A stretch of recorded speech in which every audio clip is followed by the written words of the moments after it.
Everything in your life is compromised by the CIA, and so in this video we're going to document every single way the CIA compromises everything around you. They start when you're just a child and it follows you into the games you play to escape, and the crazy people who see it early are treated as insane, right up until the moment they're either proved right or they never get to see vindication at all. Why were his hands cut off?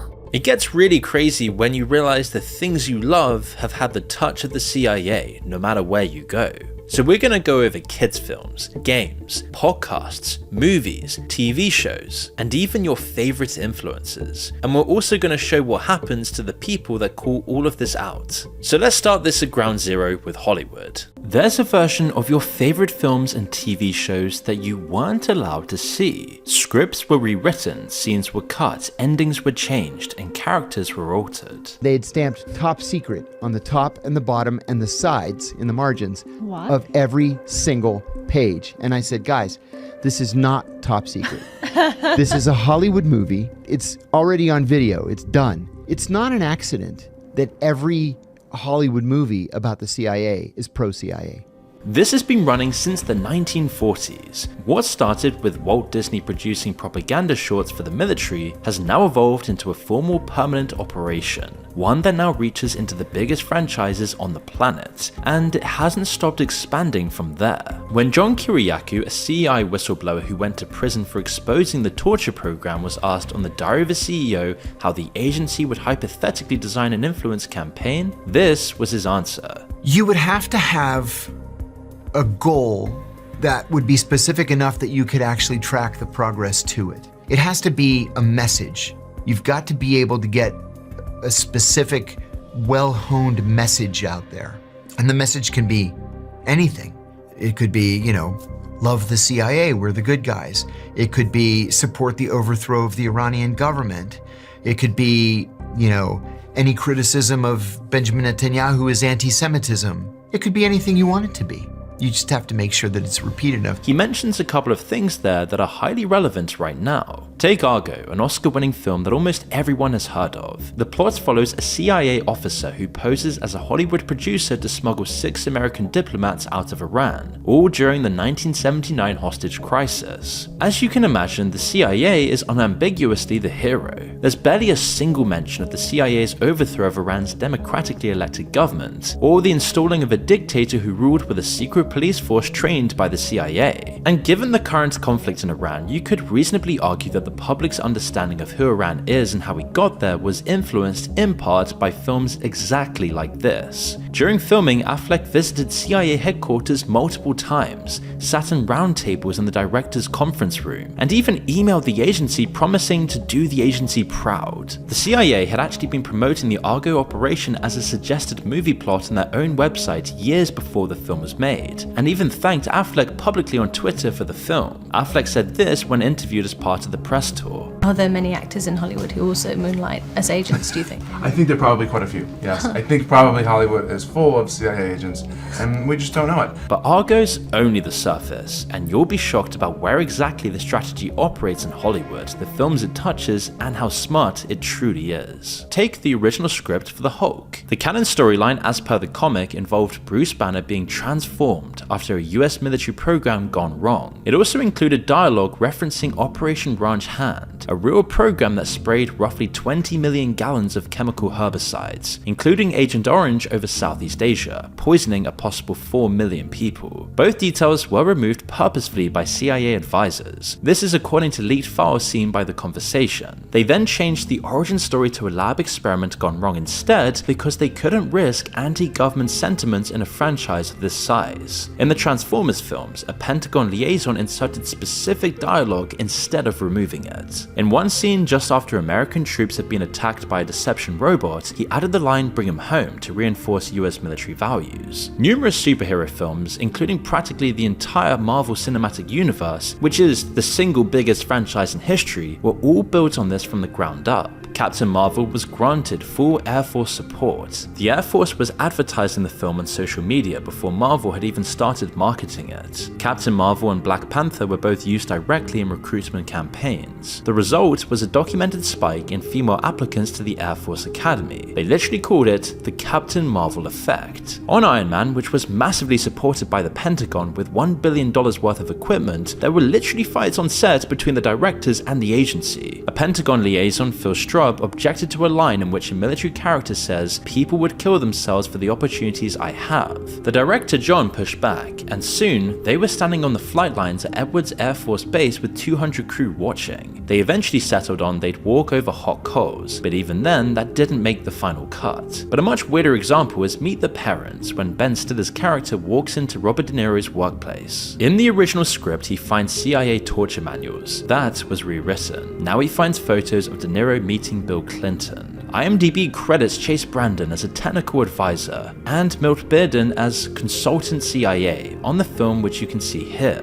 These examples just cover what we know for certain from a leak of 60,000 pages of documents, which confirmed the CIA has been involved in more than 2,500 productions in total. The Pentagon runs something called the Entertainment Media Office, a formal liaison operation that works directly with Hollywood studios. They support studios financially, offer advice on sensitive topics, and lend them specialist equipment and prime filming locations. In exchange for permissions, the CIA get to read and approve the script before a single frame is shot. They also have complete veto power, and directors are obliged to follow their word. One Pentagon minder said on record, "If they don't do what I say, I take my toys and go away." A declassified CIA document released in 2019 all but confirms that, logging dozens of meetings between the CIA's Office of Public Affairs and executives from NBC, Time Warner, Viacom, Fox, Paramount, and CAA. The document covers just 2 years from 2014 to 2016. It includes lunches, development deals on campus filming approvals, and meetings to develop CIA-themed TV shows. The CIA has always claimed it merely answers requests on an as-needed basis. The document shows active outreach. The agency is going to the studios, not the other way around. But you have to stretch back much further to find out when this all began, because when one of George Orwell's most important works was adapted into a movie, the CIA had the final say over its closing moments. That film is Animal Farm, a classic anti-establishment story about rebelling against power. After Orwell died, the film's rights to Animal Farm were purchased by two men, and both were undercover CIA agents. This was in 1954, the height of the Cold War and the Red Scare, when the fear of communism was at its peak. The CIA funded the entire animation. They hired British animators, deliberately avoiding American studios to create distance, and because the agency distrusted Hollywood animators during the Red Scare, and they rewrote the ending. In Orwell's book, the animals look through the farmhouse window and can't tell the pigs from the humans. The line says, quote, "The creatures outside looked from pig to man, and from pig to man, and from pig to man again, but already it was impossible to say which was which." This is the whole point. Revolution replaces one set of oppressors with another. Capitalism and communism are equally corrupt. The CIA couldn't have that message going out, so their version ends with the animals triumphantly overthrowing the pigs in a second revolution. Communism bad, rebellion good, America wins by implication. See, watch how they storm the building and how it doesn't imply the same message as the book at all. It's subtle, but the new version reinforces the division between good and bad. It creates a moral precedent that corrupt systems can be overthrown and replaced with something better, which is a really comforting thought, unless you realize it's exactly the story the CIA tells every time it topples a government. Orwell's ending says the opposite, that power corrupts regardless of who holds it, and that revolution just replaces one set of oppressors with another. The director Joy Batchelor strongly opposed the change, so the CIA threatened to pull financing. The intelligence officer E. Howard Hunt, who later became involved in the Watergate scandal, said the film was, quote, "carefully tweaked to heighten the anti-communist message." Although it was originally aimed at adults, Animal Farm found its primary audience in school over the US and Europe. By then, the state and media were already deeply intertwined. Governments had correctly identified that the media was the best way to access the minds of the public. Generations of children were shown a CIA-funded film with a CIA rewritten ending, as if this was a faithful adaptation of Orwell. So you may not be surprised to learn that Disney was the testing ground for how effective propaganda could be. While it might be hard to believe today, Disney was actually going broke, and the government offered it a deal. They accepted, and within 2 years, over 90% of Disney's output, mostly propaganda, was government content. Disney characters found their way into all sorts of government materials, including 1,200 military insignia.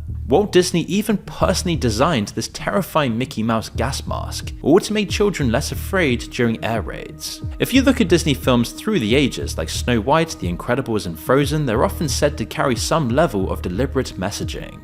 In a conversation between Theo Von and Robert Greene, the guy who wrote the 48 Laws of Power, Greene said they offer a singular worldview that runs through most Western mainstream media. While modern society came to describe this phenomena as woke, the more important aspect is the consent it manufactures. And what angered me about Hollywood, people pretending to be these liberal, wonderful people in favor of all the best causes out there to create art. What bullshit. They wanted power. They loved having the power over people. They would drop the woke stuff tomorrow if they could make more money doing something else. It's just about what's going to bring the bucks in. Someone upstream decides what the acceptable worldview is, and the media is passed accordingly. The Pentagon did it with military values. The CIA did it with anti-communism. Hollywood does it now with whatever sells. The product always looks like entertainment and not ideology. These are films watched by billions, not just in the West, but worldwide. So this is also a matter of the image the world superpowers want to project. Soft power has always mattered enormously to the West. Huge military, invincible superheroes, perfect moral values, intelligence agencies that can do anything they please and always win. Now, you might be wondering what happens if someone breaks ranks and goes against the grain. Whether it's possible to subvert the CIA and inform the public of the truth. Well, there has been at least one occasion when someone tried to do exactly that. He was Gary DeVore, a Hollywood screenwriter with major credits on Schwarzenegger's Raw Deal, Christopher Walken's The Dog of War, and Backroads with Tommy Lee Jones and Sally Field. He was deep into a script idea that even his own wife didn't fully understand until after he was gone. When I first moved in with Gary, he said to me, "Don't be alarmed if you get a call from a person from a government agency. Just take their name down and their number and don't be worried about it." In the first 4 years, there were 2 calls. And then, not too long before he actually disappeared, there were several from the CIA at Langley. It was called The Big Steal, set during the US invasion of Panama. A friend of his, Hollywood director John Irvin, had lunch with Gary a few weeks before he disappeared. He could tell that something was off. He was troubled. Something was bothering him. He wasn't really in the conversation. He was having trouble with the script he was writing, which he talked more about not the script, but about a government very, very sensitive, inconvenient truth. He was speaking more as a journalist than he was as a screenwriter. He was talking as an investigator. A researcher who later investigated the case, called Dr. Matthew Alford, eventually uncovered what Gary had found, and it's really dark. The dictator of Panama, Manuel Noriega, made secret recordings in wired rooms of senior US officials having sex with underage prostitutes, male and female. One British newspaper commented on this, and the story was then buried. And the guy who wrote it got shot by an anonymous sniper. Gary planned to put that in a Hollywood film. He was driving home through the desert, and then that was the last anyone heard from him. And he said, "I'll see you later." I never heard from him again. It's like Gary DeVore simply vanished into thin air. There was a massive search, foot patrols, helicopters, $100,000 reward, but 0 leads and no witnesses. He was missing for 374 days. But then his Ford Explorer was found beneath 15 feet of muddy water at the bottom of the California aqueduct, despite the aqueduct having been searched extensively. His laptop containing the script was missing, his gun was missing, and his hands were missing. Why were his hands cut off? Listen, the man had his fingers removed. Why? Why? In my own mind, feel that there is crime here. I do not feel that my husband drove off of this bridge. Within a week of his disappearance, agents from the FBI, CIA, NSA, and DoD arrived at the family home. After an official went into his office, his computer was wiped. And here's an unlikely connection to meet the parents in other films years later. It was Chase Brandon, the CIA's entertainment industry liaison officer, who was among those at the scene. When Alfred started digging into the case years later, he received a warning to stop what he was doing and leave well alone. You know, of course, you've received an informal or semi-formal warning from a CIA and DoD contractor who said to you, back off the CIA, you're going too far with this now. These people can and will ruin your life and come knocking on mine and your doors.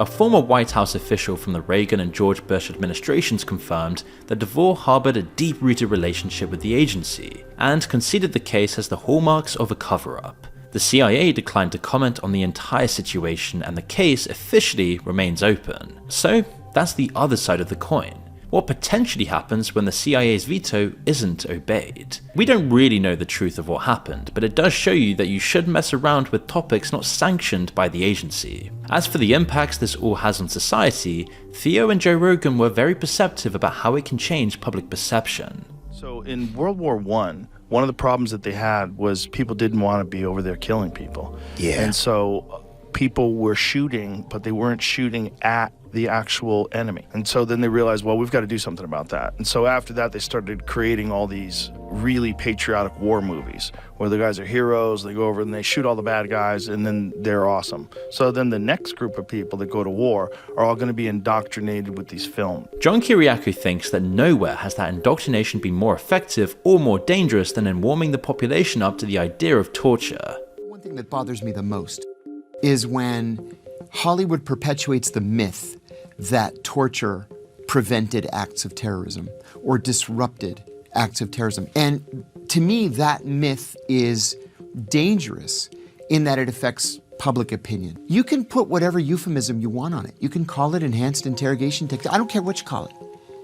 What we did to some of those people was just illegal. Kiriakou would know. He's the only CIA officer who ever went to prison over the torture program. I objected to the CIA's use of so-called enhanced interrogation techniques, which I believe to be torture.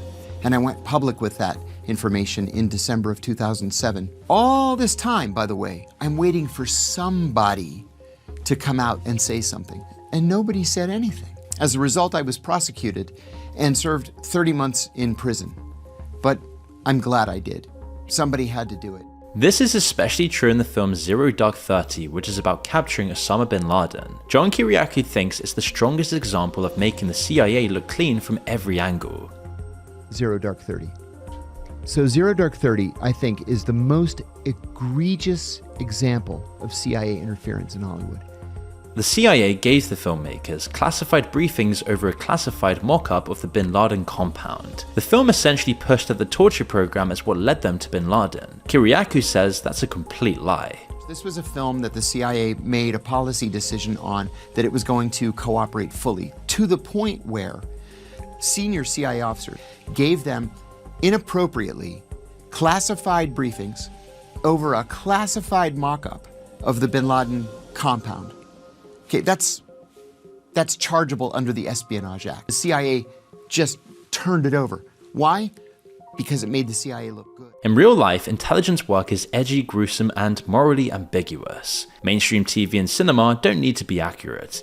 They just need to feel right and not leave the audience with too many lingering questions or ambiguity. They pick up on this exact point in the podcast. Even though they are torturing people. Now, entire population is so kind of almost like brainwashed into, but they are good guys, so torture is okay, right, as long as good guys are doing it. Well, that was the narrative. And they've got so desensitized towards doing bad shit, and if it's the CIA or if it's Tom Cruise or if it's like Mission Impossible and they're doing bad shit and they're torturing people, that's okay.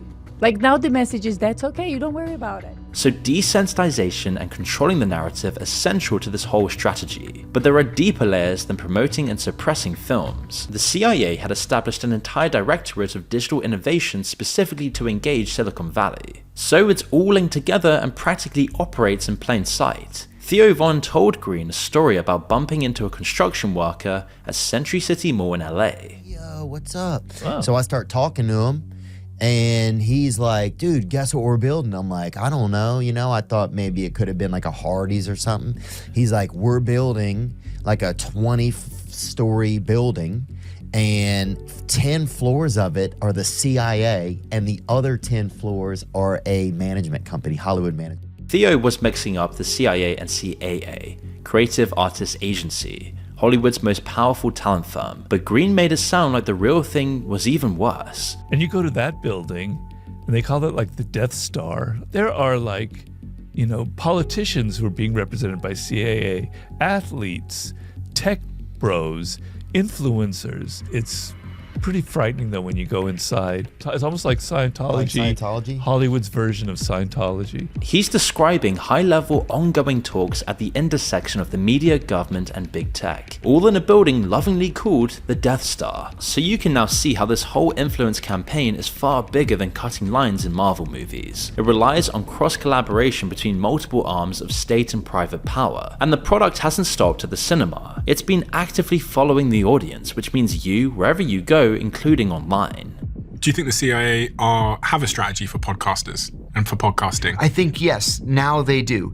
It took them a little while to get current, but just like they over time developed a strategy with Hollywood, sure, they're developing a strategy with podcasters. This strategy is consolidating as we speak, which will only make it easier for agencies like the CIA to wield greater control over the narratives. Larry Ellison, whose company Oracle now hosts TikTok US algorithm and controls its content moderation, just bought Paramount through his son David. And if their bid for Warner Bros. And Discovery goes through, you can add CNN, HBO, Warner Bros., Cartoon Network, Nickelodeon, MTV, Comedy Central, Discovery, TLC, TBS, and TNT to that list. An internal memo obtained by NPR confirmed the Ellison-led entity will control what's allowed and what's not on the platform. Bernie Sanders called it oligarchy. And Oracle, which sits underneath all of this, has held government contracts with the CIA and the Department of Defense for decades. Whatever you call it, the media pipeline is now shorter than it's ever been,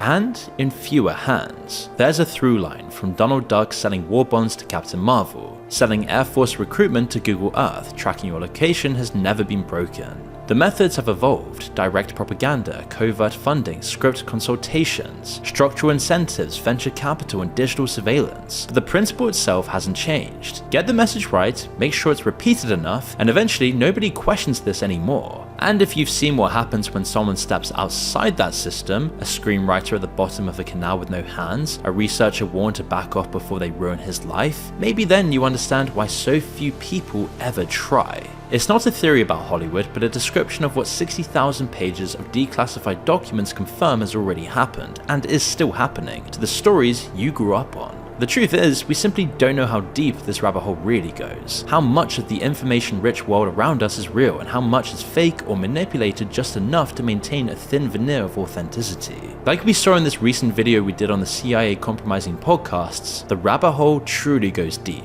In any case, the strategies employed by the CIA and the government to influence the media are not theoretical, and they don't spend millions on them for no reason. So ask yourself, when you're next watching your favorite films and TV shows, can you really take them at value? If you think you can, ask yourself, for how much longer do you think this will be the case? There's one important detail in that story you need to hold on to. Animal Farm was made for adults. It was aimed at voters who'd read Orwell. That did not end up being the main audience. It ended up in classrooms, shown to innocent children who couldn't know an intelligence agency wrote the ending, and the CIA did not waste that lesson. Think back to the shows that were always on when you were a kid, the comforting background hum of your mornings and afternoons. The shows that, whether you chose them or not, ended up raising you. Sesame Street, teaching you your letters and numbers. Scooby-Doo, pulling the mask off another monster. SpongeBob, laughing away in his pineapple under the sea. Timeless cartoons like Mickey Mouse, Tom and Jerry, and Looney Tunes, and the many classics of Nickelodeon and Cartoon Network. But too often, if you look behind the veil, you'll find there's a second story that the credits never mention. A hidden message that no child could grasp, but one they would carry with them for life. You see, the media that raises the next generation profoundly impacts their worldview. And that's far too much power for governments, armies, and corporations to leave on the table.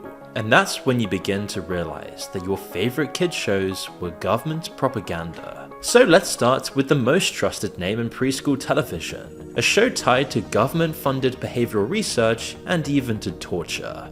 This is Sesame Street, and the chances are that you'll struggle to remember what it's actually even about. You might remember the characters, the songs, the colors, and noise, but not a single storyline. And that's because there was never really meant to be one.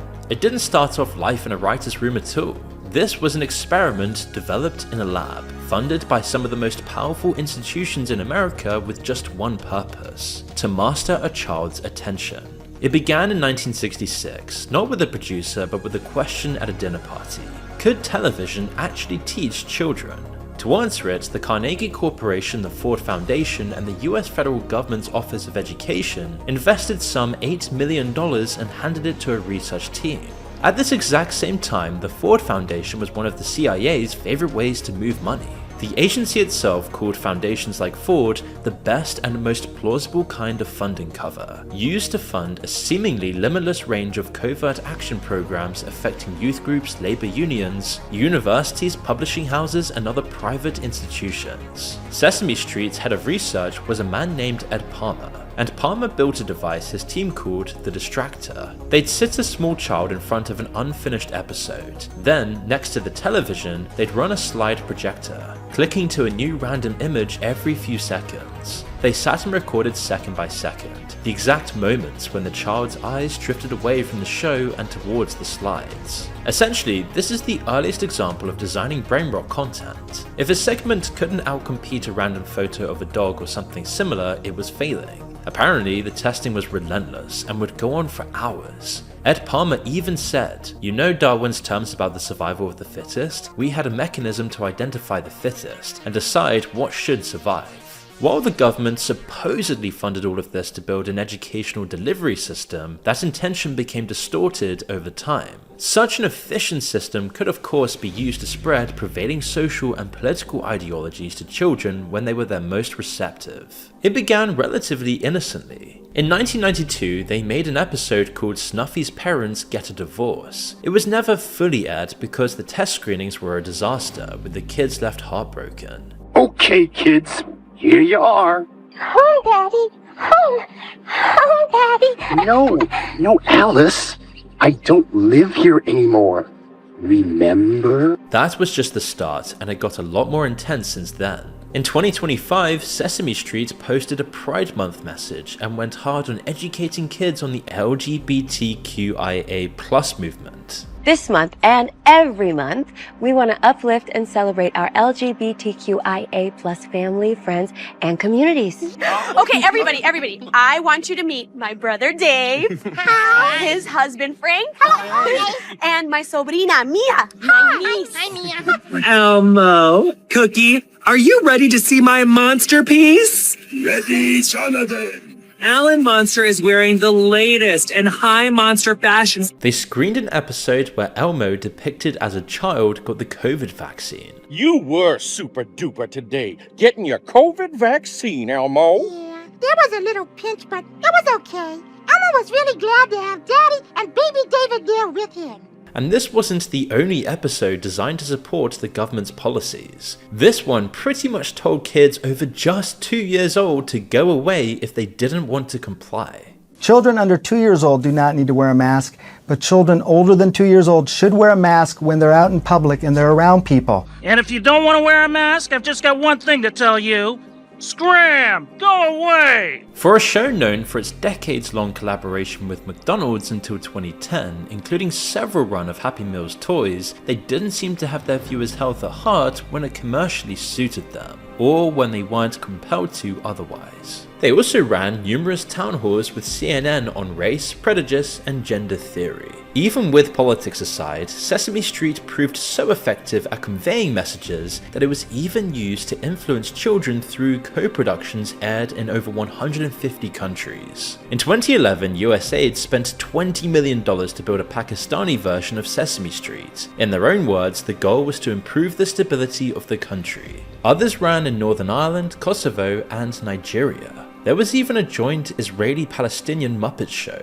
All of them promote globalist American values, and the longer the show has gone on for, the weirder it's become. Those fun songs once engineered in a lab for children were used to torture victims at Guantanamo Bay. Strap a man to a chair, force the headphones on, and play a single Sesame Street track at deafening volume for hours, sometimes even days without a break. One man said it was among the worst torture he endured. Sesame Street's torture was known to be more effective than waterboarding. As for the characters, they simply couldn't have been chosen at random, given all we know about the show today. Look closer, and beneath the relentless focus on diversity and inclusion, they start to seem neurotic and unwell. Cookie Monster is a binge-eating addict. Oscar lives in a bin. Bert has OCD, Ernie has ADHD, Elmo, who only speaks in the third person, has textbook narcissism, and Big Bird spends the entire show talking to a hallucinated woolly mammoth. Psychology Today called the show a window into madness. The article concludes, arguably, it also educates American children about an issue that will affect many of them as adults: mental illness. There's also a very real dark chapter behind Elmo himself. The puppeteer Kevin Clash resigned from Sesame Street after several men came forward accusing him of abuse, though the accusations were thrown out. Then, in 2008, a mother in Florida changed the batteries in her 2-year-old's Elmo doll, and it began in Elmo's cheerful little sing-song to say, "Kill James." But yesterday's battery switch appears to have taught Elmo how to make death threats. It's not something that really you would think that would ever come out of a toy, but once I heard it, I was just kind of distraught. Apparently this happened to loads of the dolls who were reported saying stuff like, "Who wants to die?" and telling kids to beat up Elmo. This eventually became a YouTube ritual to sacrifice evil Elmo dolls in brutal fashion.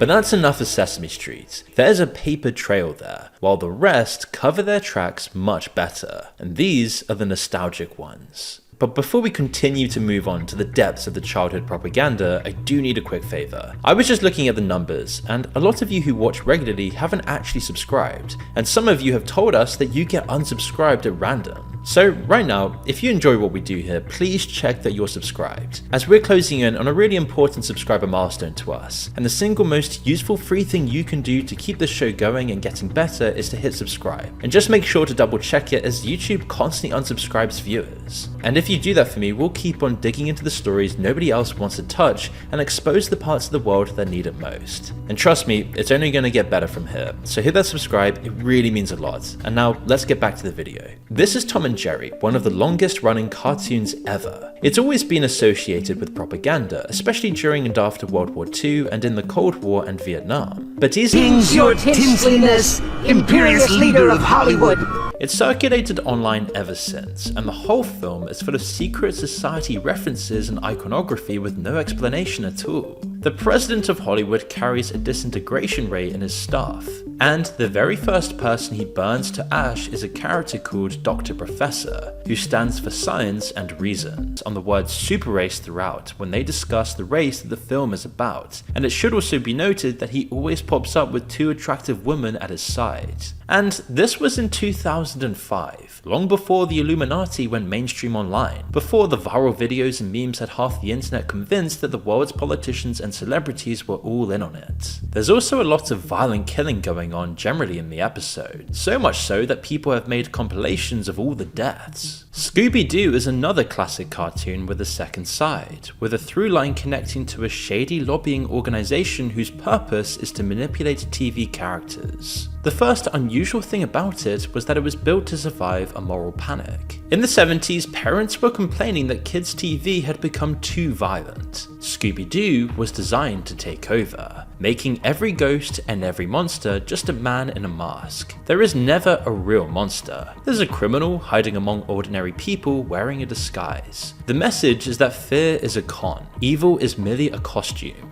You will get caught for doing bad things. The monsters are among us and will always pull the mask off. The long arm of the law will eventually get you and you will be humiliated. Many of the so-called criminals are just caretakers, business owners, and disgruntled locals, and the crimes often as trivial as trespassing. The one who cracks it every time is the nerdy girl in glasses called Velma. She was a prototype designed to create a generation of smarter women in response to a backlash against girls being depicted as dumb in children's media. That evolved into the Gina Davis Institute, which examines how characters influence childhood aspirations and advises studios on how to build those characters, with backers including Disney, Sony, NBC, Universal, Paramount, and Warner Bros. Their flagship product is an AI called Spellcheck for Bias, an AI tool that scans a script and automatically counts and classifies every character in it by gender, race, sexual orientation, gender identity, disability, age, and body type. It measures how many lines each demographic gets, how sophisticated their vocabulary is, and how much power and social status the writer has given them.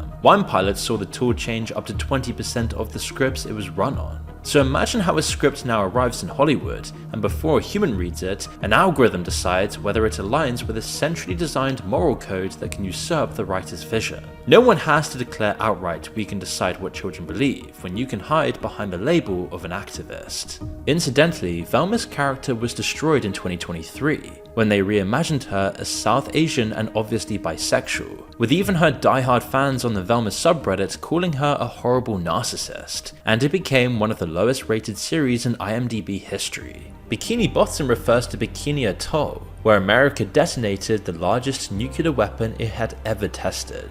The show's own writers, probably with their tongue in their cheek, have since admitted the characters are radioactive mutants. Incidentally, SpongeBob is one of the very few kids cartoons to arguably get more extreme over time, as it's subtly catered towards more of its adult fans than children. But at some point you have to ask yourself what's really at the bottom of this iceberg, and who ultimately controls it. Disney is the entertainment monolith that presides over an empire exported to billions worldwide, so it's of course the perfect place to start, and its founder was in the pocket of the American security state from the beginning. For 26 years, Walt Disney was an informer for the FBI. He fed the Bureau a steady stream of information on who in Hollywood he thought was subversive of the US government. In return for his cooperation, the FBI let Disney film inside its own headquarters and demanded that they dictate the material. That footage became a segment of the Mickey Mouse Club, one of the first mass-market kids shows on television, watched by 20 million children a night. A Mousekeeper, one of the show's child stars, is given a tour of the FBI headquarters. He watches agents gun down a dummy of a wanted man, and has his own fingerprints taken and filed away.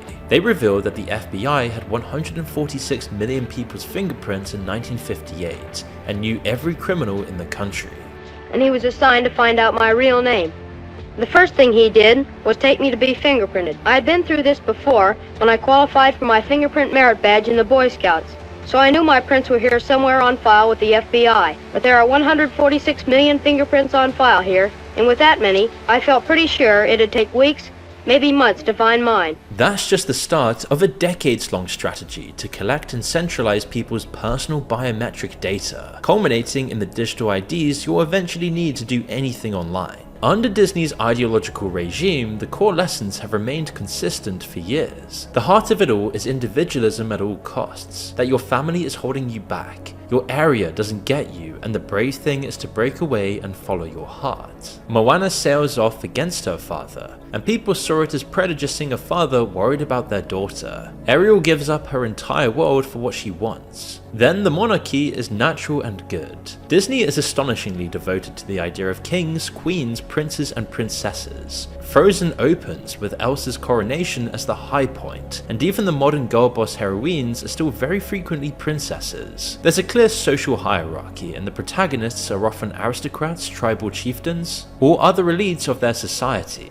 Then good and evil are usually the same. Scar has a black mane and a scarred eye. Ursula is old and ugly. The list goes on. The market always seems to fix everything. Cinderella's entire deliverance is a nicer dress and one party. Tiana in The Princess and the Frog works grueling hours at 2 jobs to make her dreams come true. And then, consumption is always an expression of love. Aladdin doesn't win Jasmine as himself. He becomes Prince Ali and rolls up with elephants, servants, and a parade of gold. The Beast wins Bella by giving her a vast library. Now, Disney would tell you that this has changed, that it's more inclusive and diverse than ever. And the lengths they've gone to do that are extraordinary, as confirmed in 2022 when real footage leaked from an internal company meeting exposing their agenda. The showrunners were super welcoming. Our leadership over there has been so welcoming to my not at all secret gay agenda. Let's have these 2 characters kiss. Let's in the background. I was just wherever I could, just basically adding queerness to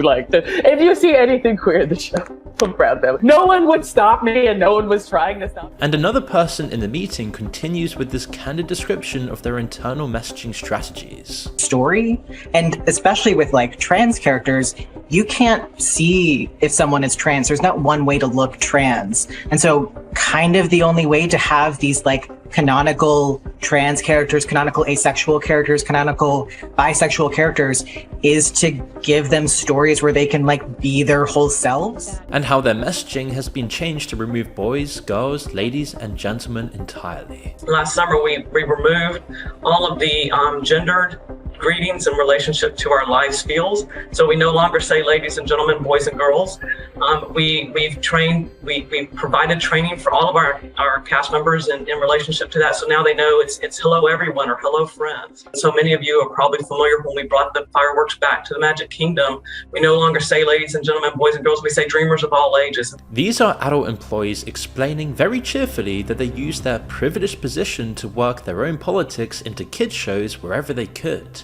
Or to use the woman's word, a not-so-secret agenda. It's just common sense that that's messed up. Nobody asked whether a kid left in front of a cartoon is the right person at the right time to be taught about sexuality, asexuality, or bisexuality, or what it means to be trans. Walt himself died in 1966, but this pattern of manipulation clearly outlived him, and it climbs right to the top of the company today. And honestly, this is where Disney and government intelligence worlds have a disturbing, little-known overlap. Within Disney, there's a research and development arm called Imagineering that dreams up the parks, rides, and experiences designed to seize your attention and hold onto it forever. It's the system that turns kids into Disney kids and adults into Disney adults. The story is 2 men ran that wing, one after the other, but both left it to work at the very top of American intelligence.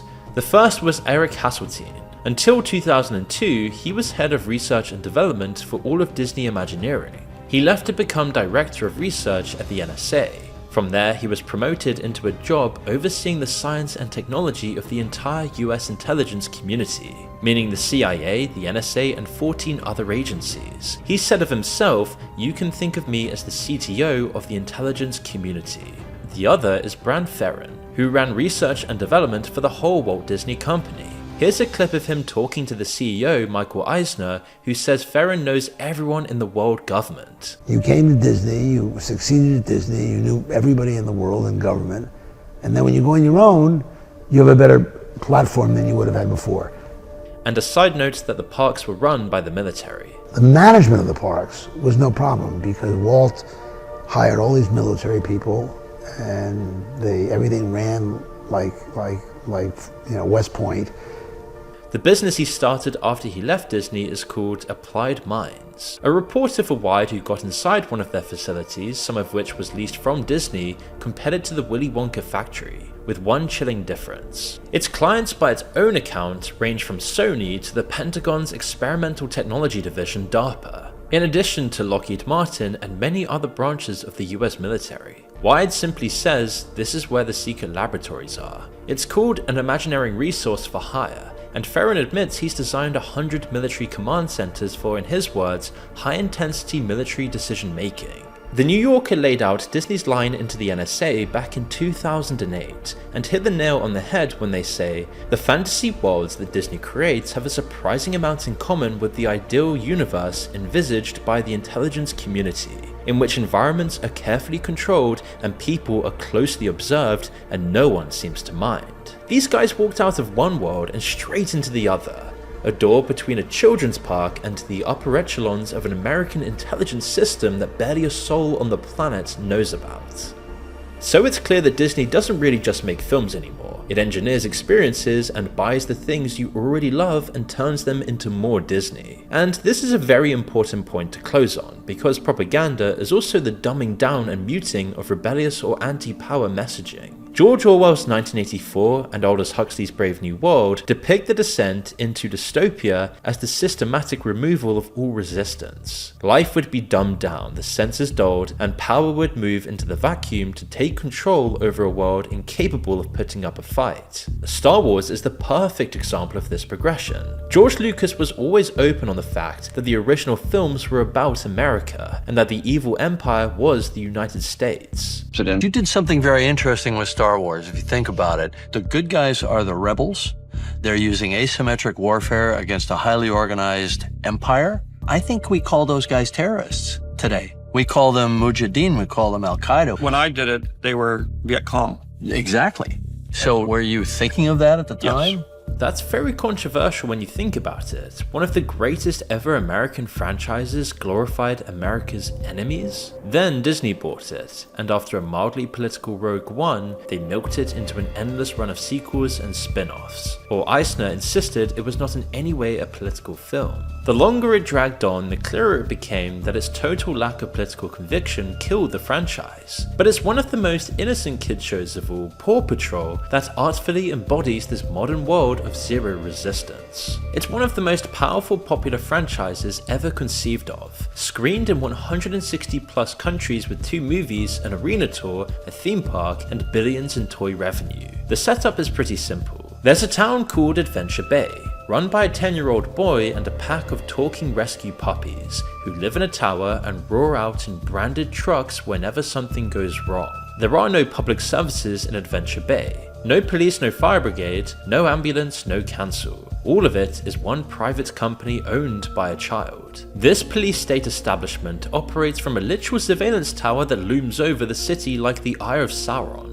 If all that sounds ridiculous, that might be why it's so clever. A criminologist named Liam Kennedy published a peer-reviewed study in a respected journal whose conclusion was, word for word, that Paw Patrol, quote, echoes core tenets of neoliberalism and encourages complicity in a global capitalist system that reproduces inequalities and causes environmental harms. And he isn't alone. This libertarian utopia, no governments, no rules, a private army, is impossible to tell apart from an autocracy. It is quite literally an Orwellian dystopia, total freedom operating under an unelected government that watches everyone from a tower. Every show in this video was chosen for that reason, for the simple yet powerful reason that you'd never suspect it. Ultimately, none were pointed at adults who could push back in any shape or form. It was pointed at you at 3, at 5, at 7, sat too close to the screen, absorbed in the colours and the songs, and underneath them an idea of who to trust, what to fear,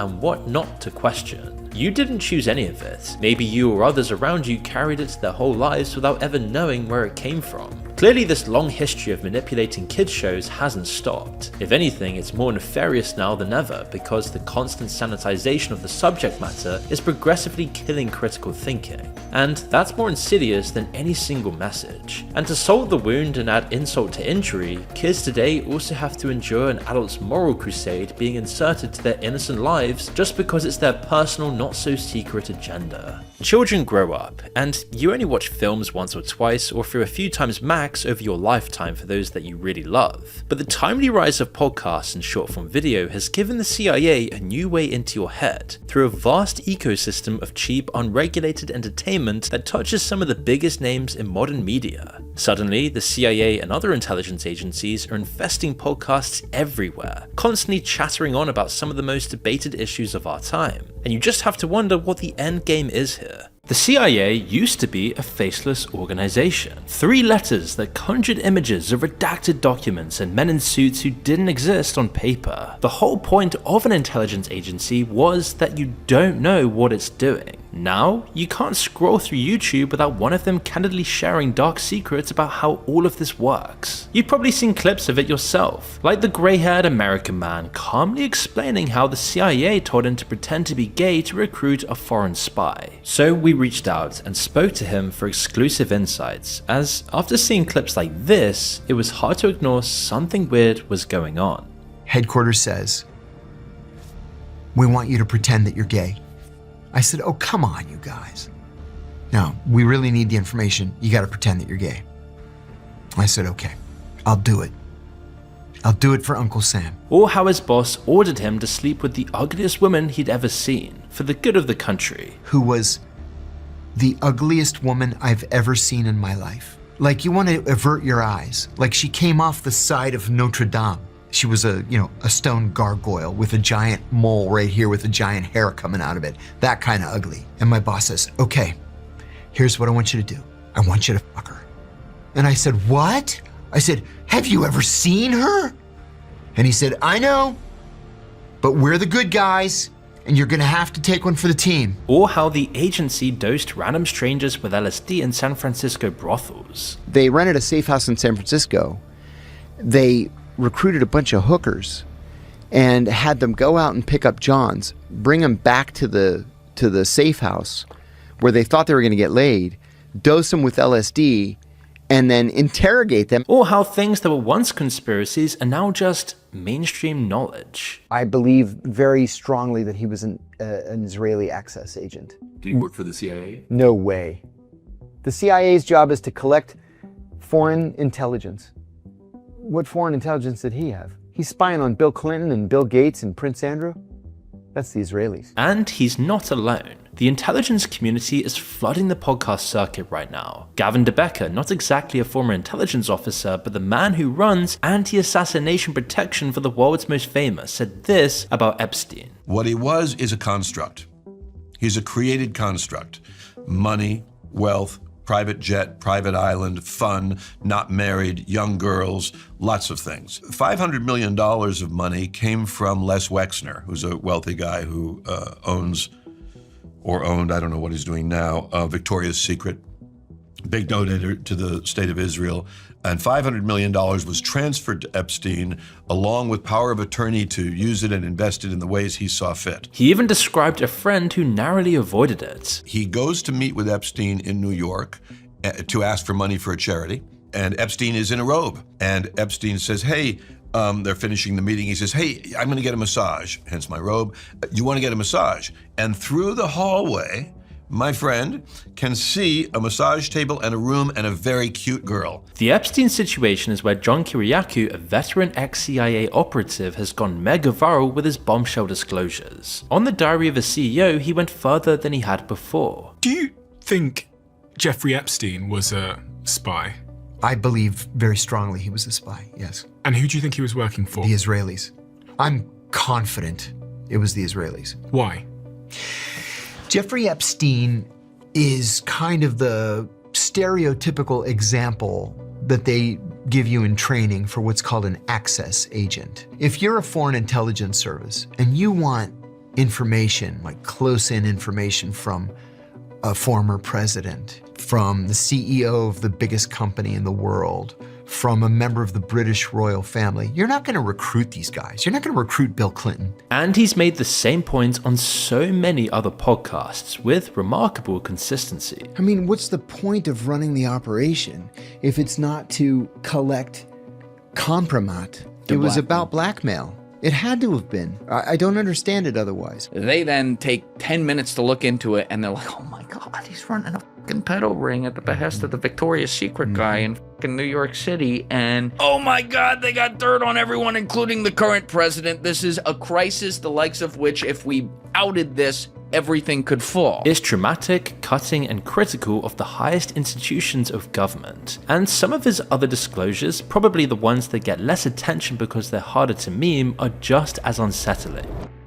On the Danny Jones podcast, he described what came out of the Vault 7 leak. Tens of thousands of pages of classified CIA documents dumped to WikiLeaks in 2017 by an angry software engineer. The revelations feel like they're from a movie or a video game. He revealed that the CIA has developed technologies to, for example, remotely take over your car by hacking into the chip, right? Why would the CIA want to take over your car? To make you drive off a bridge, maybe? To make you drive into a tree and kill yourself? To make you drive into an abutment and make sure that there's no way you can survive because they've got the thing going 140 miles an hour and you can't control it? They developed technology to reverse your smart TV, to make the speaker into a microphone with the TV still appearing to be off, so you don't know that it's broadcasting everything that's being said in your house to CIA headquarters. And then this one, which is shocking though probably not surprising, yet he's somehow presenting it as a simple fact. They were able to hack into other countries' most sensitive technological systems and to leave little scraps of code, but the scraps of code are written in Russian or in Persian, in Farsi. So people say, oh, the fucking Russians hacked into us, or the Chinese, or the Iranians. And actually, no, it was us, but you'll never know it. The way these stories are delivered makes you think they're putting their lives on the line to tell us, like a noble act for the good of us, the humble public. Access agent, compromat, intelligence peddler, he sounds like an insider decoding the story for civilians, and his career definitely backs this up.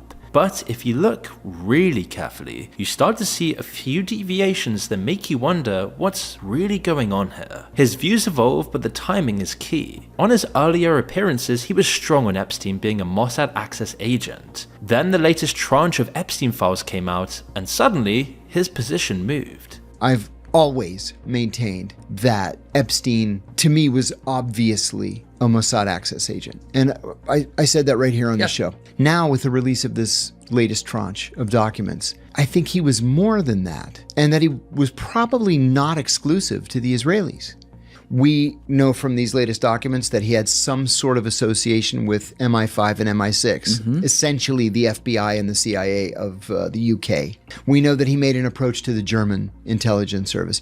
And we know that he tried hard to get a one-on-one meeting with Vladimir Putin. When he says Epstein was an Israeli agent, that theory had been circulating for years based on Ghislaine Maxwell's father Robert Maxwell's documented Mossad ties. When he describes the hidden cameras on the island, the New York Times had already reported them long before he mentioned them. When he describes the sweetheart deal, that was one of the most covered aspects of the entire Epstein saga. On torture programs back around the 9/11 and Guantanamo Bay era, John got ahead of the official narrative and paid for it with his freedom. On Epstein, he doesn't take any real risk. On the safest possible question, did Epstein take his own life, he goes with the consensus. Did he commit suicide? I believe he did. You really believe he did? People don't realize that in the Bureau of Prisons, everybody has his head up his ass. The cameras never work. The guards are always sound asleep. This happens all the time. These suicides, they happen like literally every day in American prisons. That might be the single lowest risk position on the single most controversial question in the entire Epstein story. He even hinted at how he might not know too much at all. I said that I was confident that Epstein was a Mossad access agent. And I believe that I've been proven correct. So he was proven correct by information that became public, not by anything he independently knew. Which should tell you how much deeper the Epstein story really goes, when even serious CIA whistleblowers can't give you something extra. It makes you ask how absurdly dark it is when those who literally went to prison for whistleblowing only confirm the information drip-fed to us. But the aim is not to discredit John, as he's a rabbit hole in himself, and that tells you a lot about why the CIA is trying to make intelligence accessible to the public in the first place. He spent 14 years in the CIA. He led the raid that captured one of the first major Al-Qaeda figures taken after 9/11. He was the first US government official to confirm that the CIA was waterboarding prisoners. And then he went to prison for it. Not for torturing anyone, but just for talking about torture, where John would see 23 months inside of a prison. Did any of the people who were torturing other people wind up in jail? Not a single one. The torturers? I'm sorry, it's so crazy. It's nuts. It's nuts. The torturers didn't go to jail. The people who conceived of the torture, the people who funded the torture, appropriated taxpayer money for the torture, the people who implemented it, Nobody went to prison but me. He studied Middle Eastern studies, got a master's in legislative affairs, and as graduate professor, a CIA psychologist recruited him into the agency. And almost immediately, he found himself in the room where it all happens. He described being sent to the White House at 26 years old, the day after Iraq invaded Kuwait. And we all sit down. The president tells us, sit down. We sit down and the president says, well, now what do we do? And everybody turns and looks at me. I said, Mr. President, as you know, Iraqi troops crossed the border at 2 o'clock this morning. And I said, actually, he's the co-founder of the Popular Front for the Liberation of Palestine. The vice president shouts, Jesus Christ! And then the president says, gentlemen, thank you. We'll take it from here. And I remember saying to myself, my friends would never believe in 1,000 years what I was doing right now. They wouldn't even believe me if I told them. That's what an analyst does. When I switched to operations, again, the job was very straightforward. It was to recruit spies to steal secrets. But then if you're involved in counterterrorism operations, there are a lot of extras that you have to be trained in. So you go through the normal spy training. This is how you ingratiate yourself. It's something called the asset acquisition cycle. Spot, assess, develop, recruit. After 9/11, they made him chief of counter-terrorist operations in Pakistan, and he was involved in some high-level raids. There's absolutely no doubt that he was in deep. At one of the sites, they found Abu Zubaydah, which is the guy he went to prison over building a bomb. He then tries to escape across the rooftops and was shot but kept alive. Then came the offer that would define the rest of John's life. CIA officials approached him and 13 other officers about being trained in enhanced interrogation techniques. On Carlos Watson's show, he explained how that panned out pretty much like the movie scene you can imagine it as. Well, I was one of 14 people asked if I wanted to be trained in the use of what they called enhanced interrogation techniques. I was the only one of the 14 who said no. Besides being immoral and unethical, I thought it was illegal. It was illegal. A colleague who happened to be a psychiatrist pulled him aside. He said to me one day, buddy, you know they call you the human rights guy behind your back. And I said, yeah, I know. And he said, you know that's not a compliment, right? And I said, Steve, I'm right and they're wrong. And I'm comfortable with my position. One of his more senior mentors was far more blunt, allegedly telling him, first of all, let's call a spade a spade. He said, this is a torture program, and somebody's going to go to prison. Do you want to go to prison? So you can imagine the stakes you're subjected to as a high-ranking CIA officer. It's simply not normal. You're in the thick of 9/11, the Iraq War, and now a notorious torture program. On the Joe Rogan Experience, John lays out what those techniques actually were. They strip you naked. They chain you to an eye bolt in the ceiling so you can't lay or kneel or sit or anything. You can't get comfortable in any way. They chill the cell to 50 degrees Fahrenheit, and then every hour somebody comes in and throws a bucket of ice water on you. But we killed people with that technique. His heart actually stopped during a waterboarding session, and the doctor revived him just so he could be tortured more. Then in December 2007, his career was about to detonate when Brian Ross at ABC News contacted him, where he discusses this moment with Joe Rogan. So I called Brian Ross, I said, I'll give you your interview. And I decided that whatever he was going to ask me, and he never told me in advance what he was going to ask me, I was just going to tell the truth. And I said 3 things in that interview that changed the course of the rest of my life. I said that the CIA was torturing its prisoners. I said that torture was official US government policy. It was not the result of any rogue officer. And I said that the policy had been personally approved by the president himself. And then, as you can imagine, within 24 hours, the CIA files what's called a crimes report against me with the FBI. Now, here's the twist in John's story. He says Abu Zubaydah's waterboarding lasted about 35 seconds, after which Abu cooperated. But this turned out to be completely wrong. Declassified documents later revealed he was waterboarded at least 83 times in a single month. It was much worse than John said. It was brutal, painful, horrific, not quick and easy. So as a whistleblower from within the CIA, that's a bad look. As he says, waterboarding happened, but it wasn't that bad as far as waterboarding goes. His excuse was that the CIA fed him disinformation internally, which the CIA dismissed. So to some, it looked like he delivered a soft version of the torture program to the public before it fully leaked. And he barely mentions this at all. He said this on the Joe Rogan Experience. That's the worst part of this. No, none of it was effective. There are basically two outcomes. He was either an unwitting propagandist or a victim of a CIA internal deception. But the whole feud was real and escalated when he took on John Brennan, the CIA director at the time. Brennan immediately sends a memo to Eric Holder, the new attorney general, and says, talking about me, charge him with espionage. And Holder writes back, we got these memos in discovery when I went to trial. Holder writes back and says, my people don't think he committed espionage.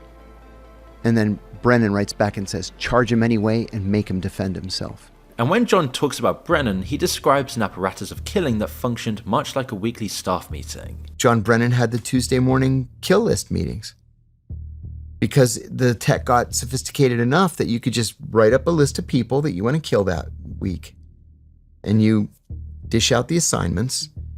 The teams go out, they kill everybody that's on the list, and then they meet next Tuesday and get that kill list. On the Diary of a CEO, he put the human cost on this whole experience, which obviously tore him and his family apart. So they arrested me, charged me with 5 felonies, including 3 counts of espionage. Espionage can be a death penalty case. Charged me with espionage. They waited until I went bankrupt 10 months later with $2 million in legal fees. And then they dropped the espionage charges. So that's why he went to prison, and he said that it was terrible for him. You think you can step back into your life again, and you can't. Your life is never going to be the same. Because? Because you're not the same. You know, everybody comes out of prison with PTSD. Everybody.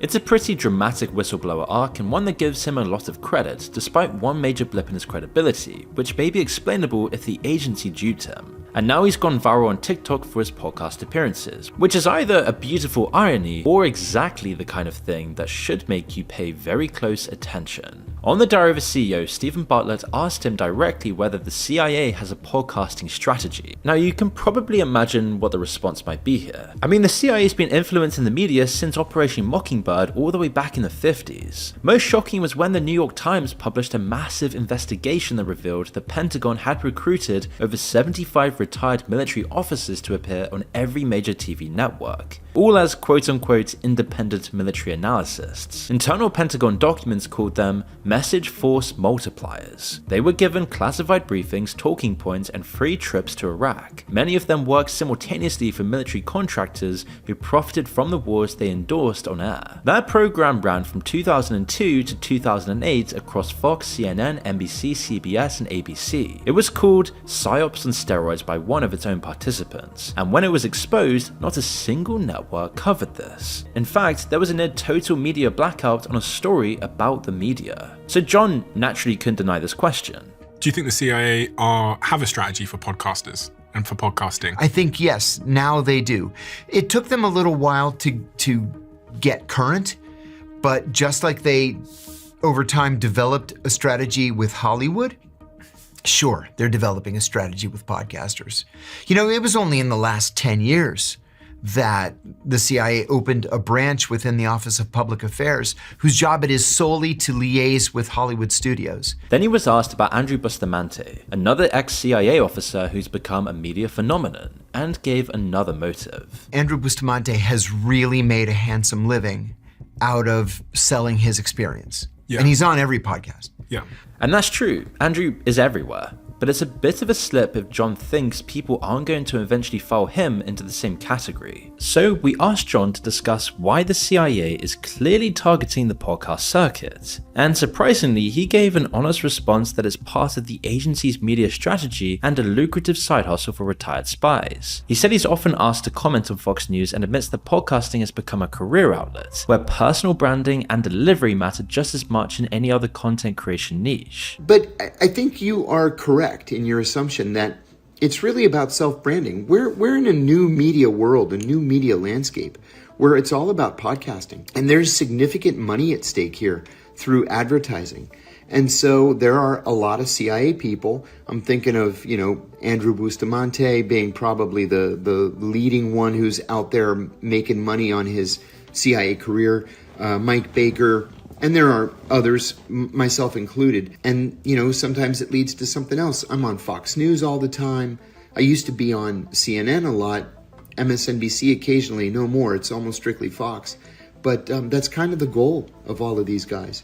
It's all about self-branding. Bustamante is the first name to pop into John's head because he's been monetizing his ex-CIA role for decades. He built something called Everyday Spy, the first ever digital spy training platform where he teaches civilians the CIA's recruitment framework. On his first Diary of a CEO appearance, he described what the CIA looks for in its recruits. Specifically, when CIA recruits field operators, it's fairly transparent. They tell you that you were recruited because you are a little f***ed up. They tell you that you were recruited because of a certain psychological profile that makes it so that you pragmatically view things like secrets and lies. He also admitted something that would be alarming coming from anyone else, but gets packaged as aspirational self-awareness that serves your career. There is a tie between childhood trauma and high performance. It's a documented connection, but CIA has learned, as has MI6 and Mossad and all the other intelligence services of the world, they've learned that when you train someone who has just the right amount of childhood trauma high performance, when you get your hands on them at the right time in the right period of their life, they can be trained to become extremely loyal, highly productive field operators. John agrees on this point and has said the same thing multiple times, that the CIA actively looks for broken, sociopathic yet intelligent people who are comfortable with the world you're absorbed into. The CIA actively seeks to hire people who have sociopathic tendencies. People, not sociopaths. Sociopaths have no conscience. People with sociopathic tendencies do have a conscience. They do react in a polygraph exam. But because we believe we're the good guys, we're happy to work in legal, moral, and ethical gray areas. So do you have sociopathic tendencies? Absolutely. And what are your sociopathic tendencies? My sociopathic tendency was to operate in legal, moral, and ethical gray areas. Andrew's credentials are generally viewed as overblown, and when he went head-to-head with John in a debate, you could pretty much see who was pulling the line and who had something more authentic on the table. You know, in 1945, 1946, we executed Japanese soldiers who had waterboarded American POWs. On January the 11th, 1968, the Washington Post ran a front-page photograph of an American soldier waterboarding a North Vietnamese prisoner. That soldier was arrested, convicted of torture, and sent to prison for 20 years. All of a sudden, in 2002, torture is legal because John Yoo and Jay Bybee say it is. But the law never changed. People commented stuff like this. This interview shows exactly what went wrong in the last 20 years. We used to have a country run by Johns, and now we have a country run by Bustamentes. And quote, so what we have here is a guy willing to go to jail for his beliefs and a guy willing to change the rules to stay out of jail. Andrew, for his part, described the CIA's internal culture with the kind of delusionment that sounds like a confession but functions more like a sales pitch. You will start to believe that you are not good enough if you stay inside, because you'll end up being gaslit by the system. The culture convinces you that you can't do anything else. Yeah. Your skills are so unique, your training is so specific, you can't do anything else. Yeah. And that's just simply not true. That's Andrew describing the CIA as a psychologically abusive institution, but his entire brand is built on selling the skills that the institution produces. So maybe it's just personal opportunism, making a career after you leave the agency. There's actually a whole cottage industry surrounding the CIA. Andrew even wrote a book called Everyday Espionage, Winning the Workplace, subtitled Read the Room, Build Quiet Power, and Negotiate with Confidence, and Earn the Raise You Deserve. He's selling you the asset recruitment cycle repackaged as a career hack. CIA tactics sold as LinkedIn content. There are hundreds of books, TV shows, and courses tied to so-called top secret tactics. And if all this raises some skepticism, you haven't even seen Mike Baker yet. Baker has appeared on Joe Rogan at least 21 times. 21! His Twitter handle is MBCompanyman. His website is mbcompanyman.com. The company man is slang for a CIA officer. He passed off accusations of CIA interference in overseas politics. Of course, that's what we're doing, right? Of course, we're trying to influence hearts and minds. Of course, we're infiltrating organizations to try to influence the direction of a government. Or this classic, where he confesses to stealing state secrets like it's too obvious to even bother thinking about. It's like John Brennan, who was a director at the agency. He talked about the business of the CIA and says, we don't steal secrets. God damn it, of course we steal secrets. That's the point of the exercise, right? It's called a limited hangout. You admit to something controversial, but you frame it as so obvious that the admission itself seems facile and normal. And on Epstein, even Baker followed what is now the CIA's official line. You think this freak show of Epstein wasn't like, it didn't have hidden cameras or wasn't taped and shit or whatever? 100%. I mean, come on. So, 100%. Yeah. But Mossad, whoever it is that was involved in this intelligence gathering, I mean, I'm just guessing. I have no idea. Yeah. But there's fucking pinhole cameras all over that house. Yeah.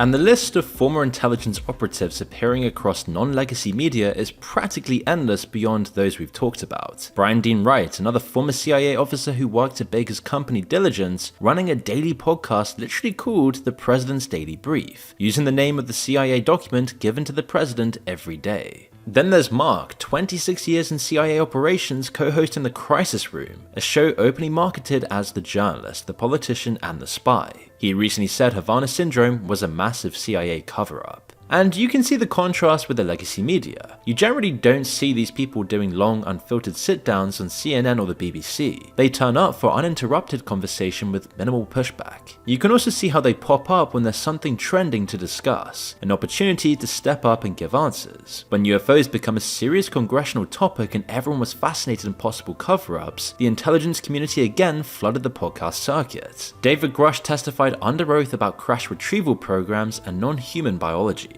He then popped up on Joe Rogan. Luis Elizondo claimed the government possesses exotic material not made by humans, while the Pentagon denied he ever ran the program he says he led. He also popped up on Joe Rogan. People have a word for the more obvious CIA voices mixing in with the public discourse. They call them glowies. The joke is that these people are too visible to be genuinely covert, but the joke only works if you assume the visibility is accidental. But what if it's not? What if it's just part of the same game? On Carlos Watson, when asked if he's a good liar, John said, "Are you a good liar?" I think I am a good liar, yeah. Why? Why am I a good liar? Because deep down, I believe we're the good guys. And lying in service of my country was something that I became good at. You know, at the CIA, you're a trained liar. And this is why the divorce rate's so high. It's the highest divorce rate of any entity in the US government. It's upwards of 80%. After prison, nobody would hire him. He was earning about $400 a week. The Russian state media outlet Sputnik approached him. He turned them down, and then 8 months later, with 5 children and no pension, he said yes. Why are you working with Russian state media? Oh, because I've got 5 kids, and nobody's beaten a path to my door to give me work. The only people who offered me a job were the Russians. Which circles back to the question this whole video is really asking, because there's a fact about every single person we've discussed so far. John, Andrew, Mike, and every former CIA officer who's ever appeared on a podcast, written a book, or posted a tweet about their time at the agency. They all signed a lifetime secrecy agreement, and they all must submit everything they plan to say publicly to the CIA's pre-publication classification review board, way before this ever reaches the public. Books, speeches, blog posts, podcast talking points, op-eds, even tattoos. The regulation says, quote, any form or means of communication, including oral or electronic, which mean podcasts are not a free pass. The obligation is also lifelong. As of 2015, the CIA was reviewing 184,000 pages of declarations per year. John told us this is 100% true, and that since many of his podcast talking points already appear in his books, they've already been vetted. But he also admits that if there was anything new, he would then have to go to the CIA to get it signed off. What's the motivation of a lot of CIA officers, former CIA officers, going on podcasts? Yes, you are right that we are all subject to pre-publication review. I'm lucky in that I've written 8 books, 9 books, the 9th one's at the publishers now. And so I've told all these stories 1,000 million times. They've all gone through pre-publication review, so I can answer the questions and I can tell the stories. Now, if there's something new that I want to tell, and I've been out of the agency for 22 years now, so there's nothing new, I would have to, of course, resubmit to pre-publication review and have it cleared. That means every podcast quote, every book, every viral clip from every person in this video was read and approved by the CIA before you ever heard it. That also means that by deduction, the theory that Epstein was an intelligence asset is either true and the CIA signed off on it, or it's false and the CIA is comfortable letting the public think otherwise. And both scenarios are equally interesting. The world's most powerful intelligence agency is inherently complacent about everything its officers and ex-officers are revealing. But complacency does not make the revelations truthful by default. You could permit misdirection or false information the same as the truth. All this vetting process is about is protecting classified information.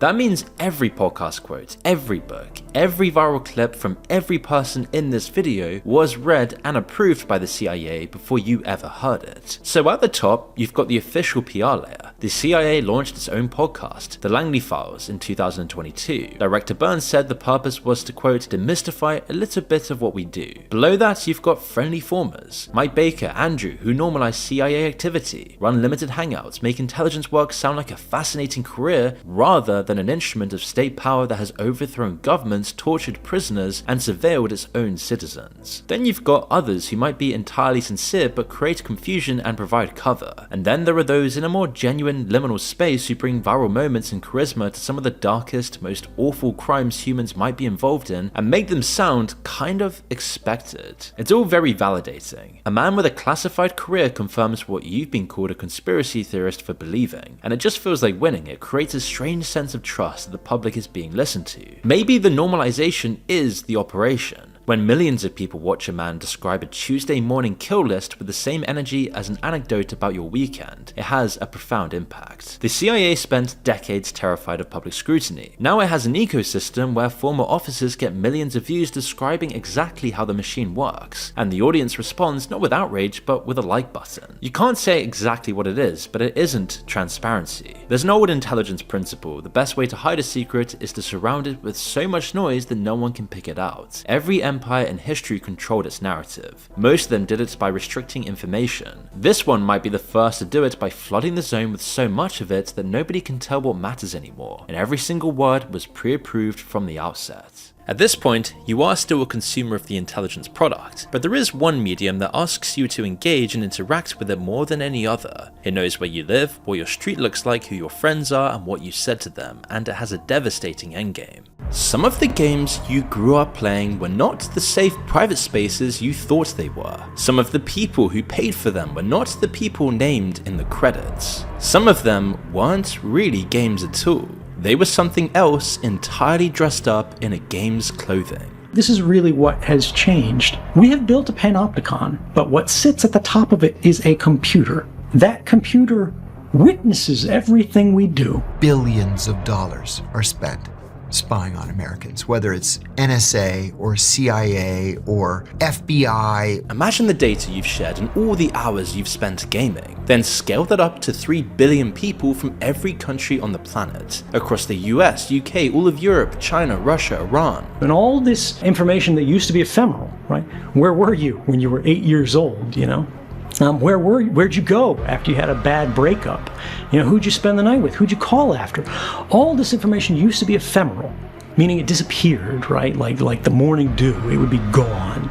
No one would remember it. But now these things are stored. Now these things are saved. But the real truth is, if mass surveillance were the only crime here, this would be a much shorter story. But it's also about changing the past and engineering the future, maybe permanently for all of us. I think the military knows full well what it's doing, and I think their intent is to indoctrinate children at the youngest age. And the twisted irony is that the very medium intelligence agencies are actively targeting is the same medium that's been warning us for decades. What we propose to do is not to control content, but to create context. The digital society furthers human flaws and selectively rewards development of convenient half-truths. That's from Metal Gear Solid 2, a game released in November 2001, 2 months after 9/11. It describes a shadowy AI network called the Patriot that secretly filters what information reaches the public, which is not far from what the NSA whistleblower Edward Snowden revealed to the world years later. And then there's this prescient theory from Deus Ex, released in 2000. Some people just don't understand the dangers of indiscriminate surveillance. the need to be observed and understood was once satisfied by God. Now, we can implement the same functionality with data mining algorithms. Since then, gaming has evolved into a new frontier for intelligence operations and interventions, like when government intelligence operatives practically invaded World of Warcraft and Second Life. Anyone playing the game World of Warcraft as druids, death knights, warlocks could also have another designation, surveillance targets.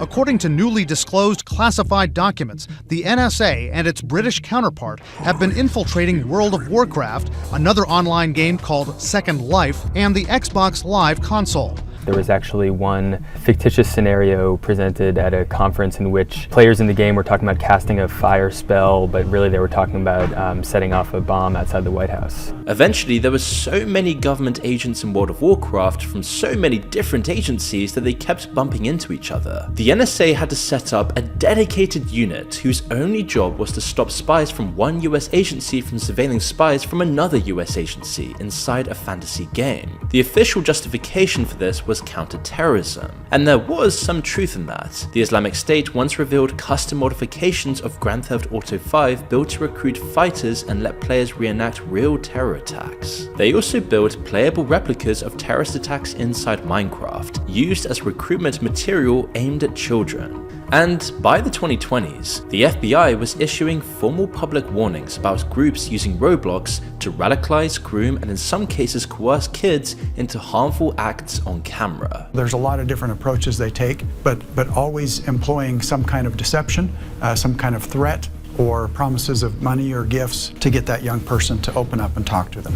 But there's also a long track history of sensitive military information getting leaked on games or by gamers that show you why the CIA wants a presence here. In April 2023, the most serious US intelligence breach in Snowden surfaced through a Minecraft Discord server called Thug Shaker Central. The leaker was a 21-year-old Massachusetts Air National Guardsman named Jack Teixeira, an intelligence analyst who'd been granted top secret clearance at the age of 19. He'd been photographing classified Pentagon documents on his family kitchen's table and posting them to roughly 40 gamers in his Discord group to win arguments and show off. He was eventually sentenced to 15 years in prison. And it wasn't a one-off. For years, players of the tank game War Thunder have been leaking genuine classified military documents to win forum arguments about how accurately their tanks are modeled in the game. That list includes the British Challenger 2 tank, the American F-15E Strike Eagle, the AH-64 Apache Technical Manual, the AV-8B Harrier, multiple Russian and Chinese main battle tanks, and a full 730-page dossier on the Eurofighter Typhoon.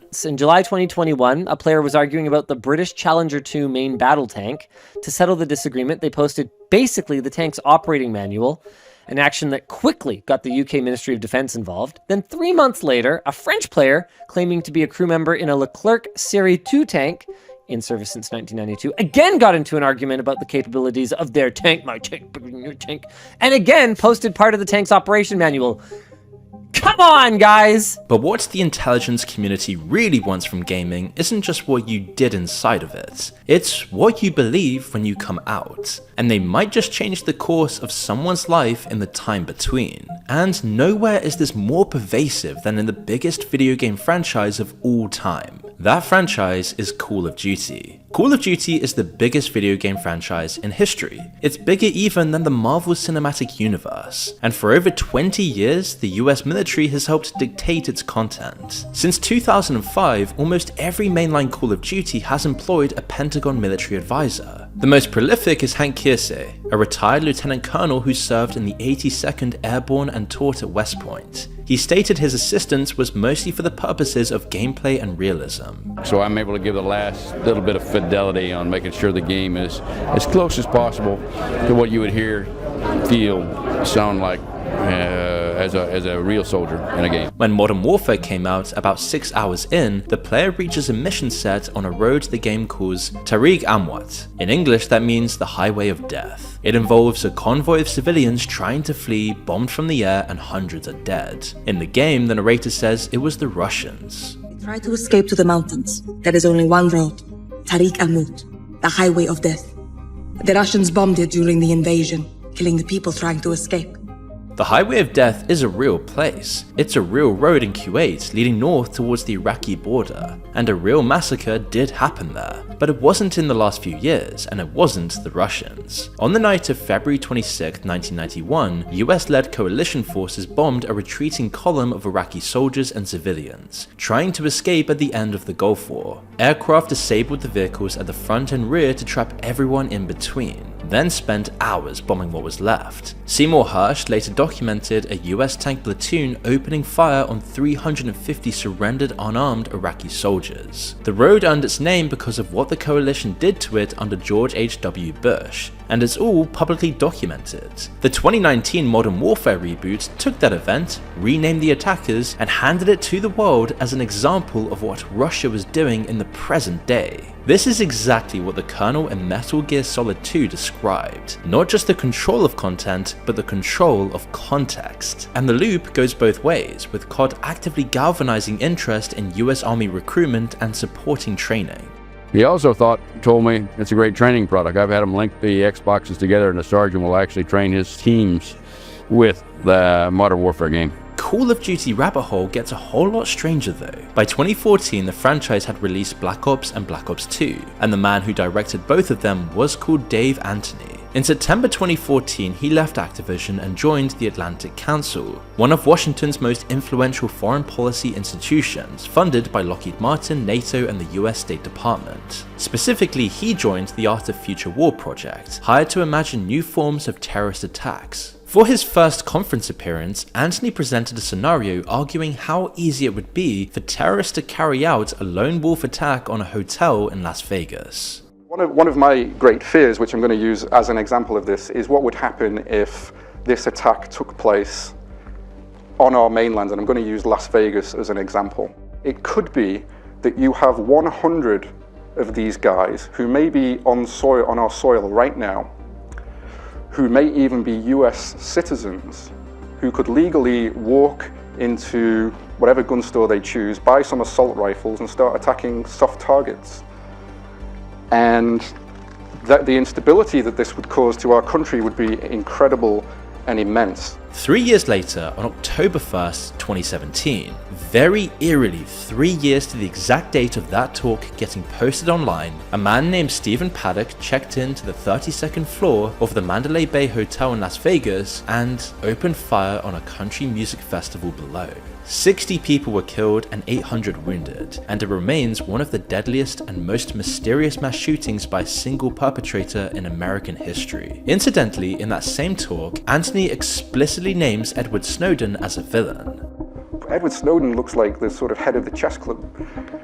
And, he's one individual with technology in the wrong hands and information in the wrong hands can cause massive instability and destabilization to the country these days. And he isn't an outlier. Activision is bristling with people who've spent careers in the national security state. COD, meanwhile, is just the tip of this iceberg. While there are many examples of games created with military consulting, which is fair from an accuracy and gameplay perspective, Full Spectrum Warrior, released on Xbox in 2004, is a more unique case. What looked like a normal retail game was actually a Pentagon training simulator with a civilian skin pulled over the top. There was a cheat code that unlocked the military training build underneath. This is the cheat code itself. When you enter it, an in-game message pops up to tell you this is for the US military only. There are a handful of other obvious titles that were guided by government interests too, like the Tom Clancy series, which reinforced US military dominance while stereotyping numerous other nations as their immoral enemies. But once, the opposite happened. Take Spec Ops: The Line, which halfway through forces the player to commit a white phosphorus attack on civilians that was deliberately modeled on a real US war crime in Iraq.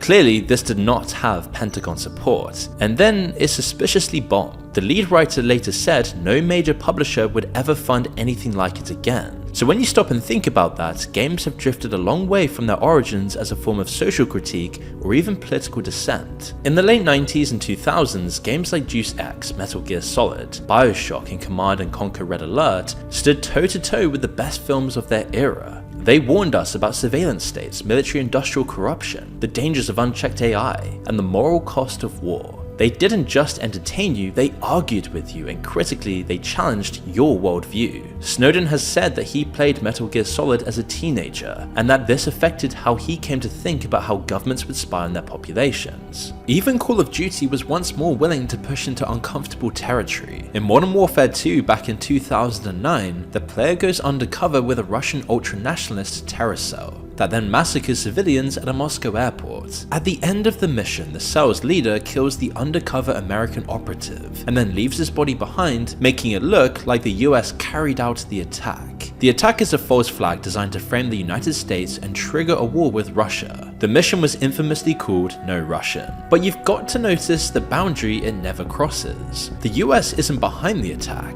The player is placed inside the atrocity, but the responsibility is still with the enemy despite it being deliberately provocative. By 2019, that line had hardened. The ambiguity was stripped away. The enemies made clearer. And in that one case, a real-world US military action was reworked into something attributed to Russian forces. Today, the biggest games on the planet do something close to the opposite of what they once did. They model real US military hardware in extreme detail. The enemies reinforce an orchestrated worldview. They then get reviewed for the realism of their gunplay, not the seriousness of their politics, and the quality has dropped through the floor. Who can remember being excited by a Call of Duty release, or any big game title release at all? Probably one of the few major games that effectively parodizes and criticizes America is GTA, because the studio Rockstar North is based in Scotland. While manipulating games and their narratives have clearly been a top priority for decades, at other times the strategy has been much more deliberate and intentional. There's another game deliberately engineered over decades to recruit people, more specifically young people and kids, into the armed forces. In July 2002, the US Army released a video game called America's Army. It's not only a game about the Army, it's a game by the Army. Free to download, free to play, funded with tens of millions of US taxpayer dollars, and designed from the ground up as a recruitment tool for teenagers. And it worked. US Army surveys found that by 2008, the game had more impact on recruiting than any other form of Army advertising combined. 1 in 5 military academy cadets entering West Point in 2005 had played the game before enlisting. The US military is legally barred from enlisting anyone under 17.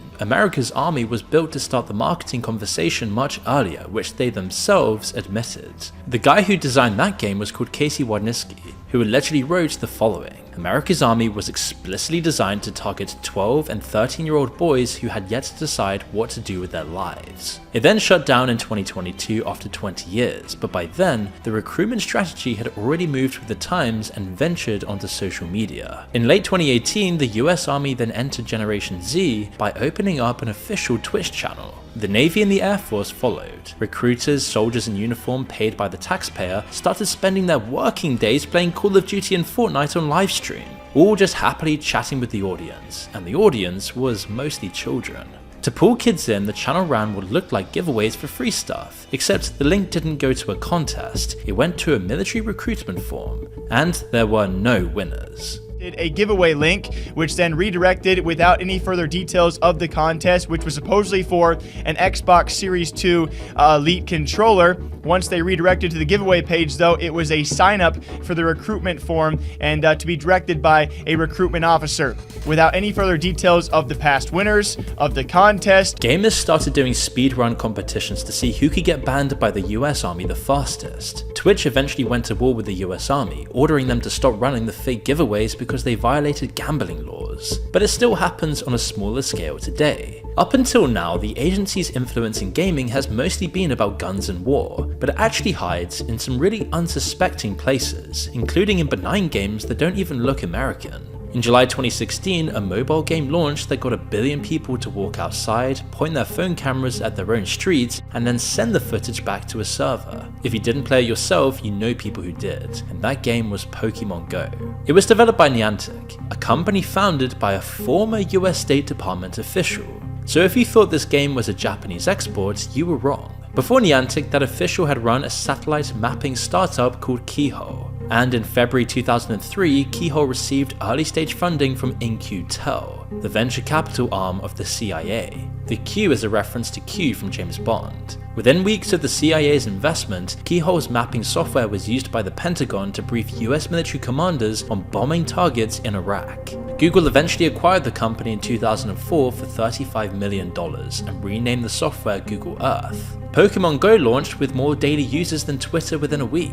Every street, every park, every schoolyard all scanned and sent to the server with full user permissions. The US Energy Department got worried enough to call Niantic directly because Pokestops had started appearing inside top secret nuclear facilities. The IDF even banned soldiers from playing Pokemon Go in July 2016 after Pokestops and Pokemon spawned inside active military bases. Submariners crewed in the UK's nuclear submarines weren't allowed to play the game because it gave away their position. At its peak, Pokemon Go would have revealed more about top secret locations than the world's most powerful satellite imagery systems. It was nothing short of an international espionage crisis delivered in the form of the most harmless game imaginable. And this cuts right to the heart of why gaming is an amazing tool for intelligence. It's an interactive Trojan horse that no one suspects of harm. Many countries banned the game outright or called it a spy front. Then in 2024, a Niantic executive was asked on camera whether the company's large geospatial model, meaning a 3D map of the real world, built from a decade of Pokemon Go player footage, could then be sold to governments and militaries. Listen to his answer.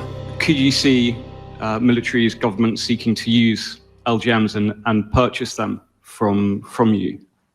I could definitely see it. I could definitely see it. That's pretty ominous when you remember that the company at the center of it was 3 degrees removed from the CIA and its investors. While the CIA's fingerprints on Pokemon Go are oblique, traceable only through corporate history and venture capital filings, another game developer's story is much more direct. Because there are very human consequences to the geopolitical side of gaming, the same as there was for Gary DeVore, who was found at the bottom of a ravine with his hands chopped off when he was making a film about exposing top US officials. This story ends with the developer in a cell on the other side of the world on television confessing to things he says he didn't do. He only just scraped his way out of the situation alive. His name is Amir Hekmati, born in Arizona in 1983 to Iranian-American parents. He served 4 years as a US Marine. After leaving the military, he worked as a contractor on projects for the US Department of Defense, including consulting on Arabic language content for a New York-based video game studio called Kuma Games. Kuma made a free-to-play first-person shooter called Kuma War. It was a strange, controversial product. Every few weeks, Kuma released a new playable mission recreating a real US military operation, often within days of its happening, like killing Osama bin Laden, which you can see here.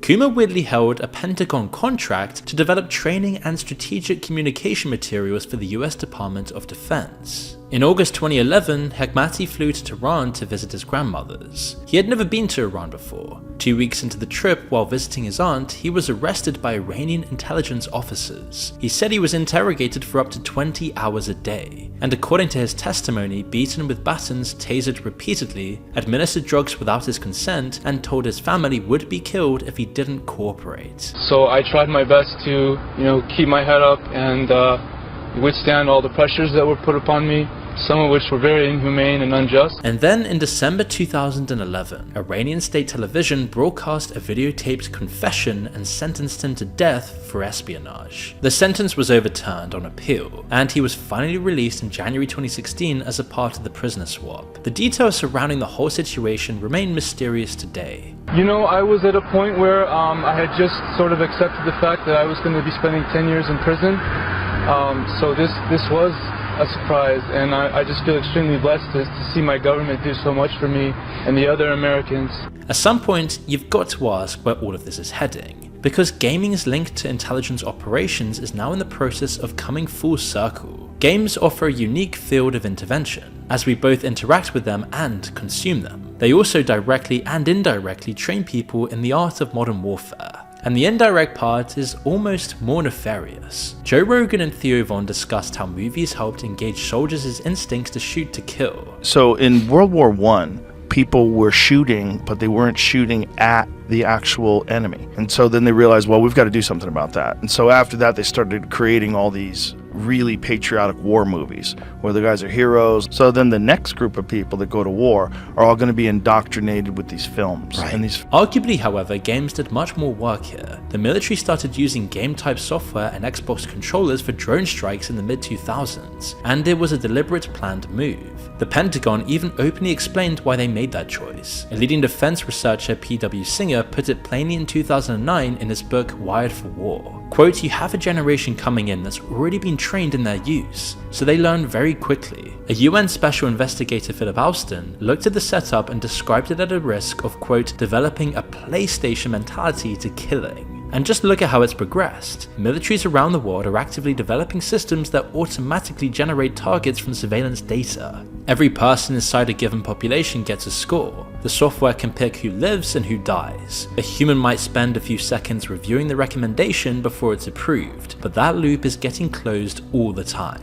It is quite literally the video game the whole industry has been moving toward for 40 years, and the people who would one day run the system could have been training since childhood without even realizing it. Slowly but surely, the Overton window of cyber warfare has creaked open, leading us to a future that those 2000 cyberpunk dystopias warned us about.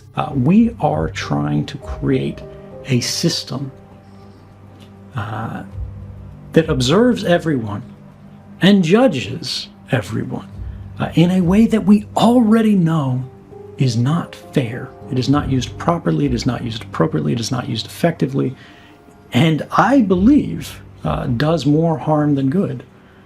And why are we trying to create a system that sees everything we do and judges us, which is effectively trying to invent God, when we know that it is a dark and vengeful one? We need to think about the kind of technologies that we are putting in place that rule us, but we do not effectively control.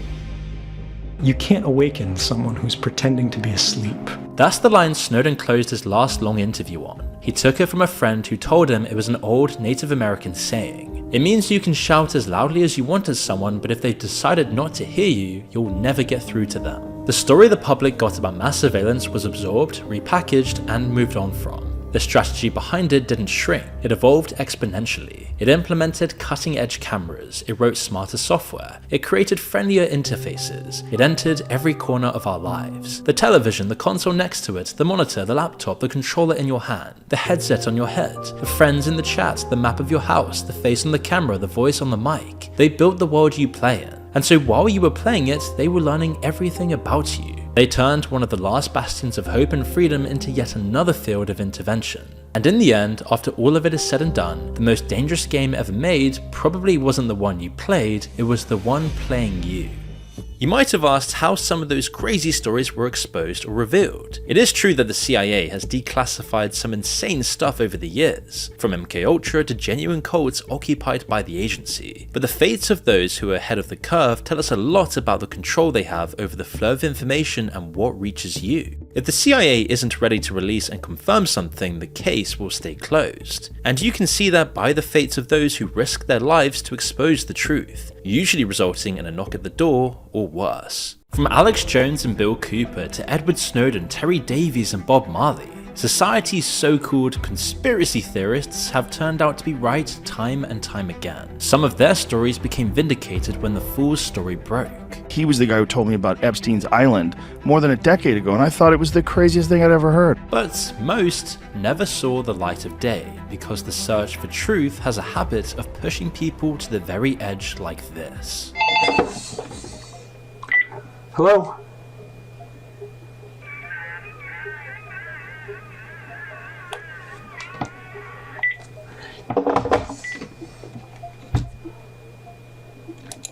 So let it be right then. So let it be done. Well, I'm King Terry, and learned how to purify myself in a horribly impure environment.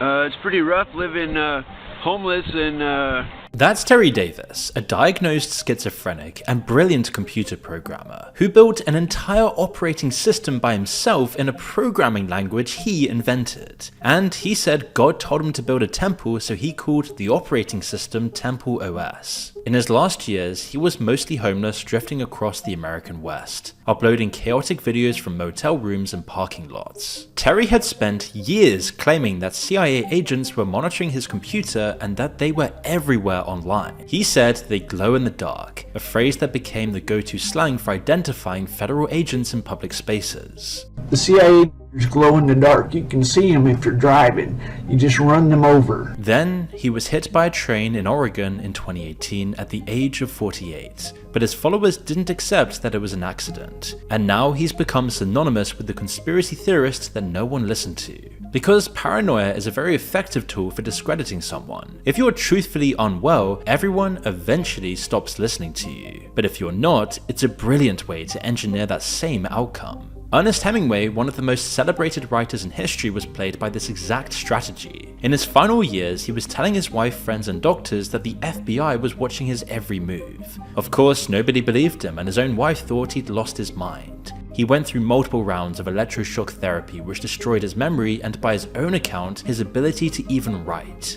So, he took matters into his own hands on July 2nd, 1961. Years later, a biographer filed a Freedom of Information Act request and found a large file signed off by J. Edgar Hoover himself. Oh, I found this the other day about Hemingway. Hemingway always thought that the FBI was trying to get him, and apparently they actually were.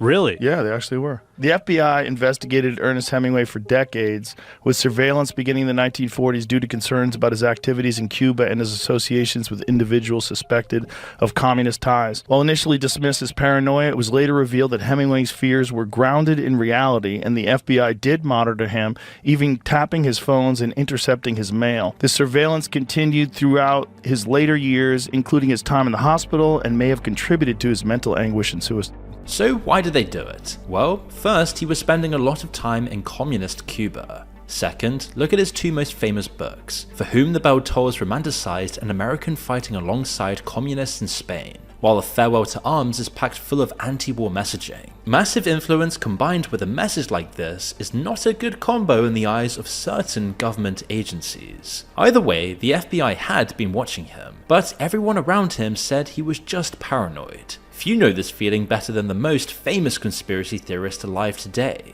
When you've got the same FBI a couple years ago with Jeffrey Epstein, who had the Lolita Express, with Bill Clinton on at least 16 round-trip flights to the File Island, he got convicted of running. Alex Jones was talking about Epstein long before the files became undeniable. He also called out numerous false flag military operations and repeatedly told everyone that they happened once so they will happen again. The same ones that staged Gulf of Tonkin, the same ones that staged Operation, the mass shootings of Operation Gladio. Right. I can speak in this accent as well. Yeah. Governments have staged terror attacks throughout history or allowed terrorists to attack as a pretext to invade and enslave the populations. And for years, Jones warned that the US government had built a mass surveillance system to spy on its own citizens. He filed 9/11 in the same category as other false flags, and he wasn't the only one who went there before it became fashionable to do so.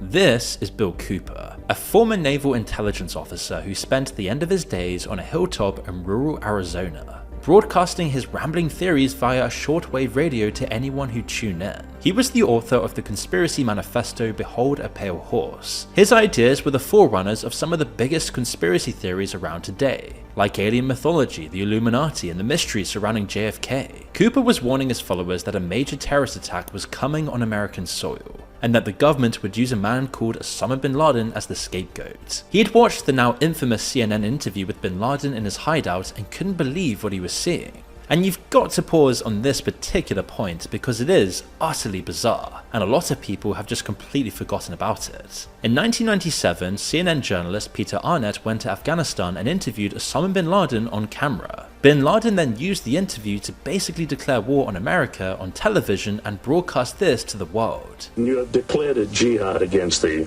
United States. Can you tell us why? The comments on the original broadcast say what everyone's thinking, like, USA, how'd you find him? Reporter, snitches get stitches. And CIA, FBI, and Interpol were searching for him like crazy at the time, and this reporter just found him that easy. The point being, either every intelligence agency in America is incompetent, or they knew exactly where he was and weren't pulling out all the stops to catch him. The intelligence community's argument is that knowing roughly where someone is in a lawless tribal region of Afghanistan, and then being able to capture or kill them are two completely different things. The US had no troops on the ground in Afghanistan at this point, but the counterpoint still stands, and Cooper argued that bin Laden was already a CIA creation, funded and trained during the Soviet-Afghan War in the 1980s. CNN were merely maneuvering him into a position to justify future military operations and give people a face and name to pin those future headlines to. Then, on June 28, 2001, less than 3 months before 9/11, Cooper would say this on air. And whatever is going to happen that they're going to blame on Osama bin Laden, don't you even believe it. 9/11 then happens, and on November 5th, 2 months after the attacks, he was shot dead by Apache County Sheriff's deputies outside his home. Deputies said they'd come to serve an arrest warrant for tax evasion charges he'd been dodging since 1998. But they did arrive at 11:40 at night, while also using plainclothes officers to bait him out of his house, and then that was the end of his story. Now, whatever you think about the event of 9/11 itself, it definitely was an inflection point for a new wave of conspiracy theories, some of which came true pretty quickly, because a couple of years later, Edward Snowden walked out of a facility in Hawaii with tens of thousands of classified documents and pulled the pin on the biggest leak in a generation. And this became a mass surveillance program called Stellar Wind, which they said was supposed to monitor the phone calls and internet communications, emails, and things like that of everybody in the United States and around the world. He documented backdoors in Google, Apple, Facebook, and Microsoft. Virtually every big tech company was compromised and cataloging your data while censoring information at the government's request, which turned out even worse when the Twitter files leaked a few years later. And all of that time, the Director of National Intelligence had lied through his teeth under oath to Congress. But what does it mean for a democracy when you can lie under oath to Congress, and the congressman even knows you're lying to them, but they're afraid to correct you? But what most people don't know is that this started years earlier with a guy named William Binney, one of the agency's best codebreakers. William had designed a surveillance system called ThinThread that could collect intelligence and still at least attempt to maintain privacy, but after 9/11, the NSA scrapped it, killed the legal safeguards, and used his own work to spy on the entire country without telling anyone. After 9/11, they took one of the programs I had done, or the back end part of it, and started to use it to spy on everybody in this country. When he tried to blow the whistle through proper channels, the FBI showed up at his house with guns drawn while he was getting out of the shower. And they came in and pointed a gun at me when I was getting out of the shower at the time, so they pointed a gun right at my old head, said, hey. I wasn't too upset. I just said, yeah, I suppose I could get dressed here. This is something the KGB, the Stasi, or the Gestapo would have loved to have had about their populations. And just because we call ourselves a democracy doesn't mean we will stay that way. Snowden himself said that William was a part of a group of early NSA whistleblowers who tried to expose similar programs before he did, and each one got destroyed for doing so. One of them, a senior NSA executive called Thomas Drake, found that the NSA was spending billions on surveillance programs that were both illegal and broken. After he reported it internally and nothing happened, he decided to take his story to the Baltimore Sun. He was then immediately apprehended and charged under the Espionage Act, facing 35 years in prison, though the charges were dropped before the trial. Yeah, Bill Binney is part of, shall we say, the group of early NSA whistleblowers who came with Thomas Drake, Bill Binney, Kirk Wiebe, I believe, and Ed Loomis.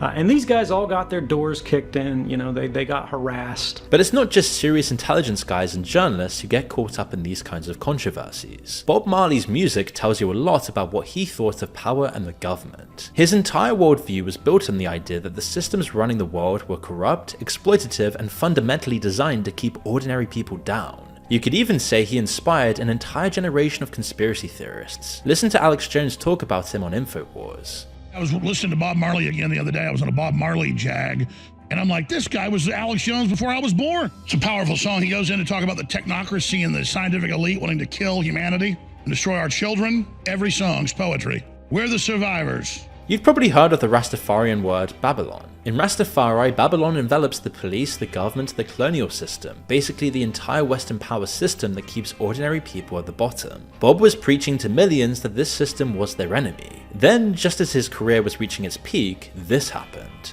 Entertainer and reggae star Bob Marley Rita Marley and the manager of the Whalers, Don Taylor, are now patients in the University Hospital after receiving gunshot wounds during a shooting incident which took place at Marley's home at 56 Hope Road tonight. Bob then left Jamaica the next morning and didn't return for months. Jamaica's government had been moving towards socialism, which the US saw as a major threat, and he believed he'd been targeted as a result. It was a classic CIA-backed coup, as the island was now being flooded with cheap guns, drugs, propaganda, and brutal policing tactics. According to documents in the CIA archive that you can see here, the Washington-backed campaign left over 750 people dead, and Edward Seager, the US-backed candidate, won the election. Declassified files have since confirmed that Marley had his own CIA file and was labeled a subversive. Do you think Bob Marley was dangerous? Yes.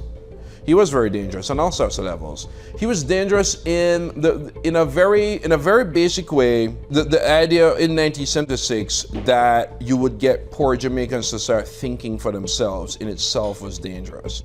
And the idea that this guy with this, uncombed hair, speaking terribly, becoming this voice of freedom and black struggle. Bob Marley's manager, who took most of the bullets that night of the shooting, wrote in his memoir that he believed the CIA was behind it. It's now thought they might have paid for it with drugs and guns. Bob Marley then dies of cancer at age 36, long before any of the CIA files were declassified. He never got to see the proof that the world he'd been warning people about was real. And the era he represented, where a musician could threaten the establishment by telling people to think for themselves, died with him. But controlling entire governments is somehow pretty mainstream compared to what others have exposed. This is Ted Gunderson, who once ran the FBI's Los Angeles field office. A serious guy with deep agency experience and knowledge. When he retired, he spent decades on the lecture circuit warning everyone about government mind control programs, blackmail operations, and potential ritual-style abuse. A long time ago, I talked about how they have these islands, they fly, they compromise children. But I learned all this from Ted Gunderson 20 plus years ago. He was in line to be the FBI director. He was the head of the FBI in Los Angeles. Jeffrey's operation might feel new, but Gunderson tells you that it's probably just the latest installment of a strategy running for over 50 years. He came out and he was the one that explained to me about how they use these blackmail rings, elements of the CIA, and foreign intelligence groups, and how they would basically make people have sex with children to be part of these clubs and these cults they were setting up. Gunderson also linked these kinds of operations with possible satanic ritual abuse. But in the late 80s and 90s, this was lumped in with the satanic panic and treated as mass hysteria. That's a big reason why he lost his credibility. I'm not an anti-government person, I'm an anti-corruptionist. I love my country, and I will continue, as long as I'm alive, to continue to expose this evil element that's permeated throughout our society. Like all the others, they called him paranoid and delusional. He was labeled a crackpot, desperate for attention. But lo and behold, down the line, many of the things Gunderson warned about were indeed proved true. One of the creepiest concerned a religious cult called the Finders, a Washington DC based cult he described as a CIA child kidnapping organization. In 1987, police in Tallahassee, Florida found 6 children in a park filthy, covered in bug bites, accompanied by 2 well-dressed men who couldn't explain who these children belonged to. The trail then led to a property owned by the cult, where a US customs officer found computer equipment and documents containing instructions for obtaining children, including purchasing them, trading them, and kidnapping them. The investigation was then hastily shut down. No, the Finders is a cult that was caught trafficking children, and the CIA squashed the Florida. And then Gunderson got it raided in D.C. and found a whole CIA facility with the snuff films, everything. Telex machine. And so he told me about all this, and I thought he was crazy. Anyone who repeated Gunderson's claims were immediately dismissed. That wasn't until 2019, when the FBI declassified 650 pages confirming that the CIA had been involved in the investigation, and that the State Department had mysteriously helped bury it, and that a former member of the group had admitted to doing security work for the FBI, NSA, and other government agencies. And the founding leader's wife had been a CIA employee for 21 years, and it was classed as an internal matter for the agency. It literally took over 30 years for Gunderson to be proved right in his belief that intelligence agencies were in the loop and buried the case. We don't know why, but he always alleged a link to other ritualistic practices across America, including Bohemian Grove, and some of his early ideas are now creepier than ever in light of what they found on Mr. Jeffrey's private island.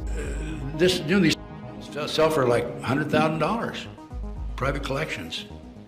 The kids are sold for $50,000 on an auction block. Paul has attended 6 auctions, as few as 6 and as many as 36 kids, boys and girls, mostly young kids, were auctioned off for up to $50,000 each.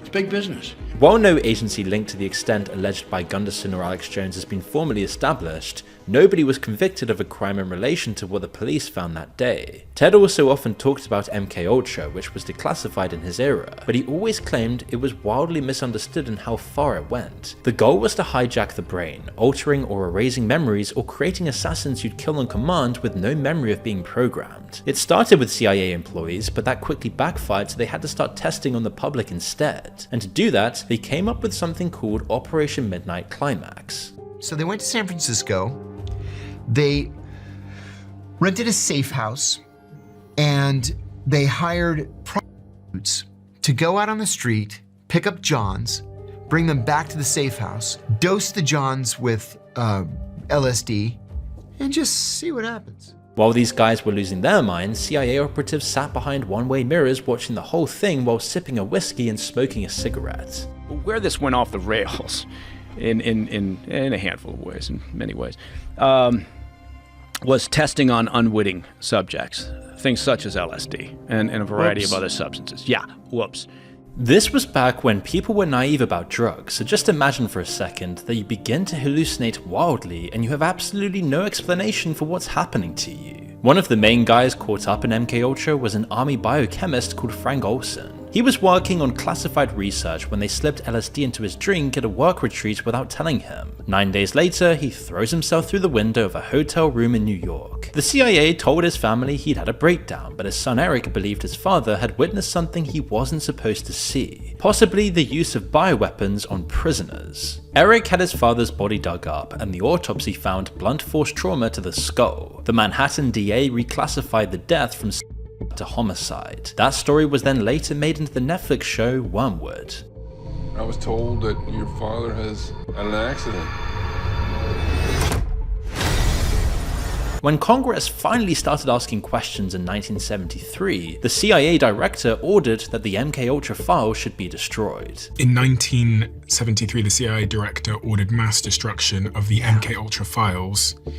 What we know comes from accidentally surviving documents, meaning this is a sanitized version. Burning the files is one way to bury the truth, but there's another pattern of scrubbing the evidence here that speaks for itself, and you're probably starting to notice it by now. This is Gary Webb, a journalist who proved the CIA had knowingly allowed drug traffickers to funnel crack into black communities in LA throughout the 80s. 3 of the biggest newspapers in America coordinated to discredit him. His own editors abandoned him, and he lost everything. Then he was found dead in 2004 with 2 gunshot wounds to the head, ruled self-inflicted. The CIA's own Inspector General later confirmed he'd been right all along. Then there's Frank Serpico, a New York cop who spent years trying to report corruption inside the NYPD. Nobody wanted to hear it, and during a drug raid in Brooklyn, his fellow officers let him walk in alone and he took a bullet to the face. They then made a film about it with Al Pacino called Serpico, but the department never apologized. And then there's David Kelly, who was one of the UK's top weapons experts, who told a BBC journalist that the British government had hyped up its case for invading Iraq. He was then outed, dragged before Parliament, and then found dead in the woods near his home, again ruled self-inflicted. Years later, a public inquiry confirmed everything he'd said, and a panel of doctors and scientists doubted the official cause of death, and that pattern of convenient fatalities continues to the present day. In 2024, a quality manager at Boeing called Josh Barnett had been raising concerns for years about safety shortcuts on the 737 MAX production line. He was then found dead in his car in the midst of his whistleblower lawsuit against the company.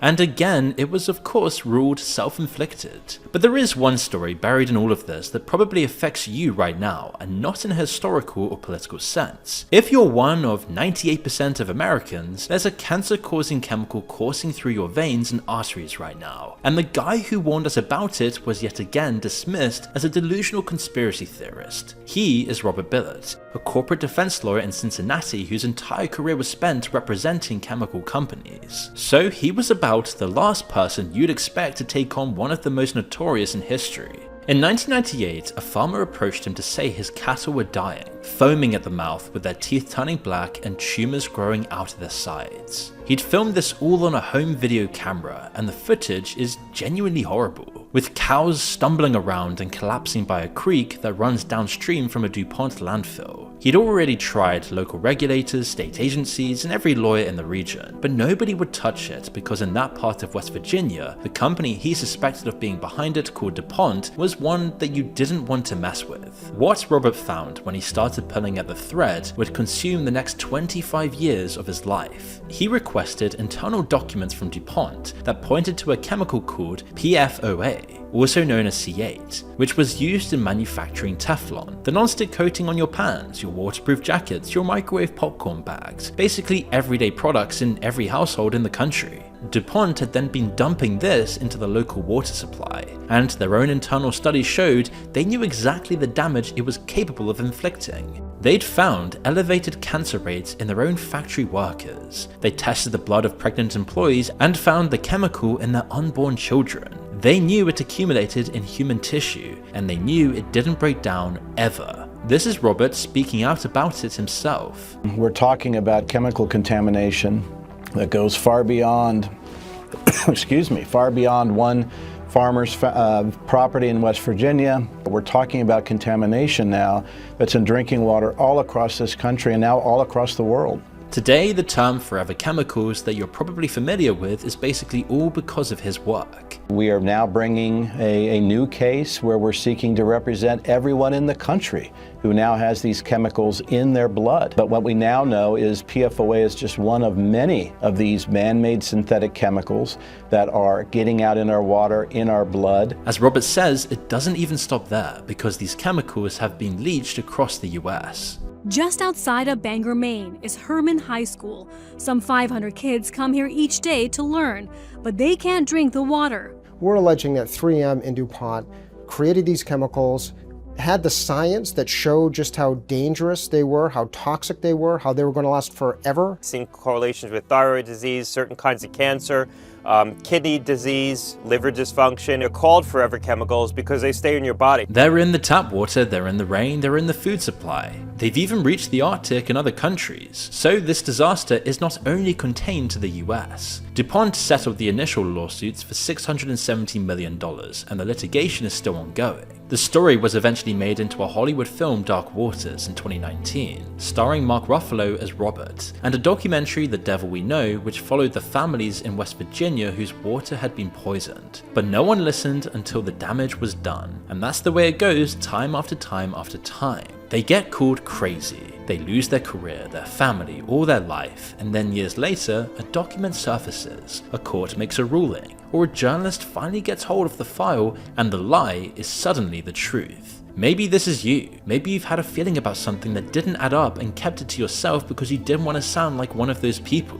Whether it be about major wars, intelligence agencies, or even things like COVID. You've probably at least once felt like something was truly off with the official narrative. And so really, this video should show that the line between being right and being crazy has never been as clear as we pretend it is. The people who feature in this still barely scratch the surface. And the worst bit is how everyone eventually forgets and moves on, and how the bar for what shocks society keeps getting higher and higher until eventually nothing, no matter how horrifying, can top it. That's what everything so far has been building towards, because there is one more operation that is more terrifying than any other, and it isn't the CIA. It actually runs deeper into Hollywood than the CIA ever managed. It has a government committee that reads and approves scripts before a foreign production receives a single dollar of funding. It has secretive corporations run by former intelligence officers hired by industry titans to hound dissenting journalists and actresses. And almost nobody talks about it because of what happens to the people who do. Look at the credits of some of the biggest films of the last 40 years, and you'll find the same name hiding in the footnotes. Fight Club, Pretty Woman, JFK, Heat, LA Confidential, The Revenant, 12 Years a Slave, Birdman, Gone Girl, Bohemian Rhapsody, The Big Short. Over 130 films, including 2 Best Picture winners back to back. That might not seem too unusual at first. Hollywood has its share of prolific producers, but the man behind those films is a small visible piece of a much bigger operation, and one most people know remarkably little about. And I was surprised again and again to find just how much effort and care and thought had been put in by Israeli government officials, by Israeli IDF officers, into bringing over to Israel's cause what is the global entertainment capital. It involves untraceable investments, mysterious talent agencies, an unstoppable PR operation, and a cover-up attempt touching one of Hollywood's biggest predators. And anything that their clients want is available and carried out by people who've usually been trained in Israeli intelligence, in Mossad and other intelligence agencies. And the agency helping to run it is the agency that even other agencies are scared of. My experience is universally negative. Universally negative. I've never had a positive encounter with Mossad. I have never met a CIA officer who has had a positive encounter with Mossad. Because the Mossad doesn't give 2 shits what you think or what you are trying to focus on in your job. They care only about Israel. They don't care what you think of them. Because for them, it's an issue of survival. This is a chain of command that first involves someone who has been at the center of Israel's Hollywood operation for years. He's worked closely with Scorsese, Stone, Fincher, and countless other directors. And he did all of this while juggling his other jobs as a spy and arms dealer. Justin Timberlake, Vince Vaughn, Brad Pitt and Angelina Jolie. Hits like 12 Years a Slave, Pretty Woman, and Fight Club says he spent years as an Israeli secret agent and arms dealer. Milchan indicated other big Hollywood players were also involved. CBS went further, revealing that he truly lived a double life. Behind the scenes, the Israeli-born Hollywood producer was also becoming one of his country's largest weapons dealers. In a recent interview for an Israeli documentary, Milchan confirmed what had been rumored for years. He was working for Israel's top spy agency all along. He said he'd shared these stories with his friend Robert De Niro. I remember at some point I had asked Arnon about that. Being friends, I was curious, but not in an accusatory way. I just wanted to know. And he said, yeah, I did. I'm Israeli. That's my country. When he'd been asked about his background before, he denied it. In 2000 on 60 Minutes, he denied everything. Was I a spy? No, I was not a spy. But years later, in front of the camera, the answer changed and even admitted to using his Hollywood contacts to run a separate propaganda operation for apartheid South Africa, all in exchange for uranium. As for what life looked like for him in Hollywood after the confession, he had this simple answer. Hollywood looks for hits. If I will be able to provide hits, they will work with me. So as long as you can produce a hit in Hollywood, you're in good shape. You're in good shape. So that's Arnon Milchan, and his influence on films is a lesser-known quantity of a story that goes far, far beyond this one man.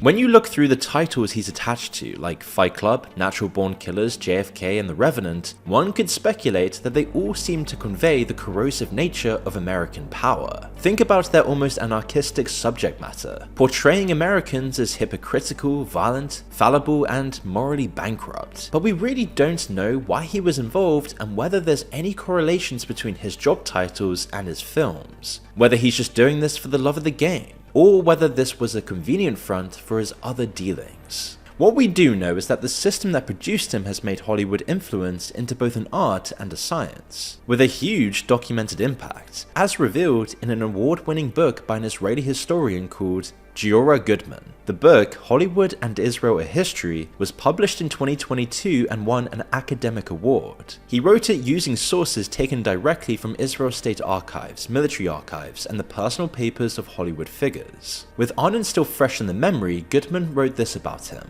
For all of his undisputable support for Israel and his contribution to Israeli image making, it is worth noting that after early attempts in the 1980s, not one of the 150 films Arnon produced in Hollywood over the decades had either been about Israel or been made there. Arnon was, in this respect, like many other pro-Zionist Hollywood producers before him, someone who firmly separated profits from patriotism in the film business. Goodman had initially set out to document standard public relations, but what he found was a sustained decades-long operation in which Israel had a government committee that vetted foreign film scripts. Hollywood productions couldn't get any money from the Israeli government or equipment or location access unless an Israeli official had personally signed off on the screenplay first. And further than that, the foreign ministry ran direct lobbying campaigns on Hollywood A-listers. In one case, Israel's foreign minister gave a private policy briefing at Arnon's Malibu estate to 70 Hollywood figures, including people like Angelina Jolie and Brad Pitt. For most of the last century, the people running Hollywood had a direct line to the very top of the White House, and at points, Goodman argues that they used it for a specific pro-Israel motive. One was Arthur Krim, who ran United Artists, the studio behind James Bond and countless other hit films. He was a personal friend of Lyndon Johnson, who would regularly call him for advice. Decades later, the Israeli-American billionaire Haim Saban, who brought Power Rangers to the US, used his Hollywood fortune to make himself one of the largest donors to the Clintons. Goodman's book documents a pattern where studios make the films, the studio's bosses gain political access, and Israel ends up with a side door into the White House that no other country has. As for the products of this relationship, some of the biggest films from the last few years fall into this bucket. One of the more obvious ones is World War Z, where Israel is the first to act on a global zombie outbreak. Around halfway through the film, Brad Pitt's character flies to Jerusalem. A Mossad chief then meets Brad Pitt at the airport and explains why Jerusalem is the only major city left standing in the entire zombie apocalypse. He then explains that Israel is great at predicting and intercepting threats. Inside the walls, Israel has opened its checkpoints. Jews and Muslims, including people holding Palestinian flags, are dancing and singing together to celebrate their salvation.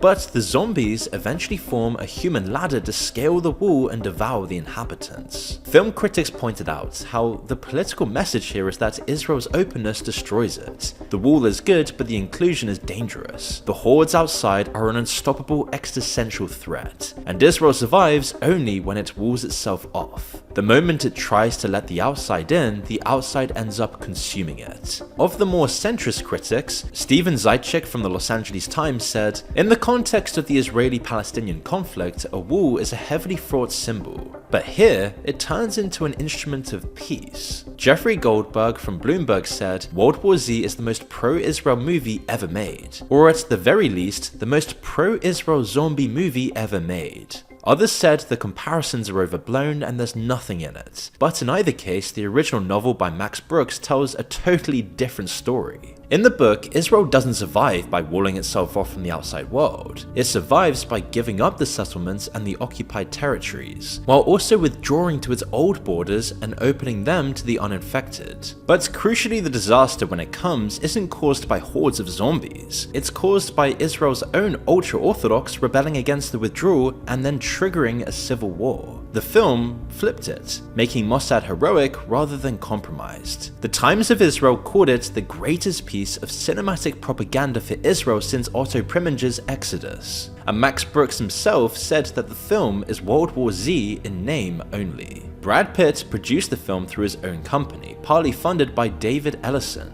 the son of Larry Ellison, the tech billionaire who founded Oracle, one of the largest software companies in the world and one of the biggest pro-Israel donors in America. Speaking of Exodus, which the Times of Israel refers to as great propaganda like World War Z, that was one of the first films in this decades-long strategy. Released in 1960, Exodus was an epic about the founding of Israel. It was made hand in hand with the Israeli government, to the point where the Israeli government gave their corporation an actual code name. They called it Operation Exodus, and the Israeli army loaned the production trucks, equipment, and active duty soldiers. The first time the army had ever been allowed to take part in a Hollywood film. Paul Newman, the lead actor, wrote a private letter to the Israeli Prime Minister's office calling the film excellent propaganda. This was his famous line. "I just wanted you to know that I'm a Jew.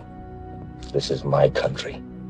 In his book, Goodman writes about this. Quote, "It's hard to imagine anything conveying the Zionist claim to the land of Israel-Palestine more movingly or forcefully than this famous romantic scene in Otto Preminger's Exodus." Not long after, in 1986, came the action film The Delta Force, featuring Chuck Norris and a young Liam Neeson. It was directed and produced by Israeli filmmakers, financed through their American studio. Before the film was shot, the Israeli military's PR department wrote an internal memo, which, according to the book, concluded that the film will work in favor of Israel. The chief of staff signed off on the script, and the Israeli military provided helicopters, fighter jets, and a submarine. The famous line was this: "Israel is America's best friend in the Middle East, and it's only 20 minutes from Beirut.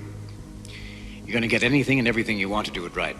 The philosophy has transcended to this present day. President Nixon said this in the 1990s, and you can find many similar comments from other presidents. We don't have an alliance with Israel. As you know, they're not an ally of the United States in the technical sense. But we have a bond to Israel that's much stronger. It's a moral commitment. A much more recent example of this trend to the present day came in 2011 with Homeland, the most successful spy drama on television that decade. It was an American adaptation of an Israeli show, created by an Israeli director called Gideon Raff. In 2015, is a major intelligence failure. The artists were Egyptian and Lebanese, hired to make the set look legit, and nobody on the production read what they wrote. Other messages they snuck onto the walls included, "Homeland is a watermelon," and "Homeland is a joke and it didn't make us laugh." They said afterward that they'd been protesting the show's relentless stereotyping of Pakistanis, Afghans, and the Muslim world generally. Colbert ran several minutes of jokes naming each of Homeland's positive Muslim characters. Time CBS's Late Show was openly mocking Homeland. Its Israeli creator had already moved on. He'd gone on to make a string of others: Tyrant, Dig, then the Red Sea Diving Resort, and Spy, both for Netflix and both glorifying Mossad. In the Red Sea Diving Resort, Captain America actor Chris Evans plays a Mossad agent, rescuing Ethiopian Jewish refugees. In The Spy, Sacha Baron Cohen, best known as Borat, played a Mossad agent executed in Damascus. Ben Kingsley also played Adolf Eichmann, being hunted down by Mossad in a film called Operation Finale. Fulda, a drama about Israeli special forces, is another big Netflix show with IDF and Mossad connections. When activists threatened a boycott in 2018, over 50 Hollywood executives signed an open letter defending it. Tehran on Apple TV Plus follows a Mossad agent sent undercover into Iran to sabotage a nuclear reactor, a fictional version of the kinds of operations Mossad has been carrying out against Iran in real life. Behind some of these, there's a mysterious talent agency in Los Angeles called Spy Legends, run by ex-Mossad officers and founded by a 28-year veteran of the service. Most of the productions they work on are heavily protected by non-disclosure agreements. We'll really never know by name how many films and TV shows have run their scripts through ex-Mossad officers for review, but across decades of streaming and high-budget drama, Mossad has been depicted as a category of brave, principled cinematic heroes. Here's what the CIA whistleblower and ex-agent John Kiriakou says when asked what makes the Israelis different from other intelligence services he's worked with. And what the Israelis did was they got the cell phone numbers of literally every Iranian nuclear scientist. And they had these these Iranian Jews call on their cell phones, call the scientists and say, listen, you're gonna die tomorrow, right? We're gonna kill you tomorrow. You have no hope. You're gonna die, just accept it. Or you can defect to us right now. And they're like, f you, and they hang up the phone. He carries on describing the grim, truthful realities of events made into Netflix and Apple TV dramas. Then they call the wives and say, listen, we're gonna kill your husband tomorrow. So tell him this is his only chance, he's gonna die tomorrow. And what they ended up doing is just taking out the entire block of apartment buildings. They killed 14 nuclear scientists. That devastates the entire program. And family members as well. They wiped out entire families. The US would never have a policy like that. But there are many more levels to this. Arguably the most aggressive Mossad Hollywood operation didn't even involve films at all. It involved spying on the people who make them. In 2016, Harvey Weinstein was the most powerful producer in the industry. He was also about to be exposed. To kill this story, Weinstein hired a private intelligence firm called Black Cube. Their Wikipedia page describes them like this. Black Cube provides intelligence, evidence, and advisory services in multi-jurisdictional legal and white-collar crime cases. Their clients are mainly wealthy individuals, oligarchs, and global corporations. Black Cube was founded in 2010 by 2 former IDF intelligence officers. Its advisory board includes one man who served as Mossad's chief director from 2002 to 2011. Another former Mossad chief sat on the board, and so did the former head of the Israeli National Security Council. Weinstein was allegedly referred to them by Ehud Barak, the same former Israeli prime minister whose name turns up dozens of times in the Jeffrey Epstein files released in 2026. According to The New Yorker, the contract Weinstein signed with Black Cube aimed to stop the abuse allegations from surfacing. The agents pursued the women and journalists involved. Ronan Farrow, the journalist who would eventually break the story, found himself tailed for months. For Rose McGowan, the actress who publicly accused Weinstein of rape, they would send in an operative named Stella Penn. She used a fake identity and posed as a women's rights advocate. They told McGowan she wanted to hire her for a speaking engagement, then secretly recorded their conversations over the course of months for leverage. From The New Yorker's Ronan Farrow. In a report released on Monday evening, Farrow details how Weinstein hired private security agencies, including ex-Mossad operatives, to retrieve information on women, specifically actresses Rose McGowan and Asia Argento, in an attempt to stop the allegations from going public. One of Black Cube's employees was Seth Friedman, who revealed this to the BBC. The list was updated by Harvey and it had Rose McGowan's name on the actress. Through her agent, I called up and said my normal thing. My name's Seth Friedman. I used to write for The Guardian. I'm doing a big broad strokes piece about life in Hollywood now compared to how it was 20 years ago. He says the list was much bigger than anyone reported at the time. The list of people that Harvey wanted us to go after grew bigger. It culminated in 91 names. And he specifically admits Mossad's involvement. And anything that their clients want is available and carried out by people who've usually been trained in Israeli intelligence, in Mossad and other intelligence agencies.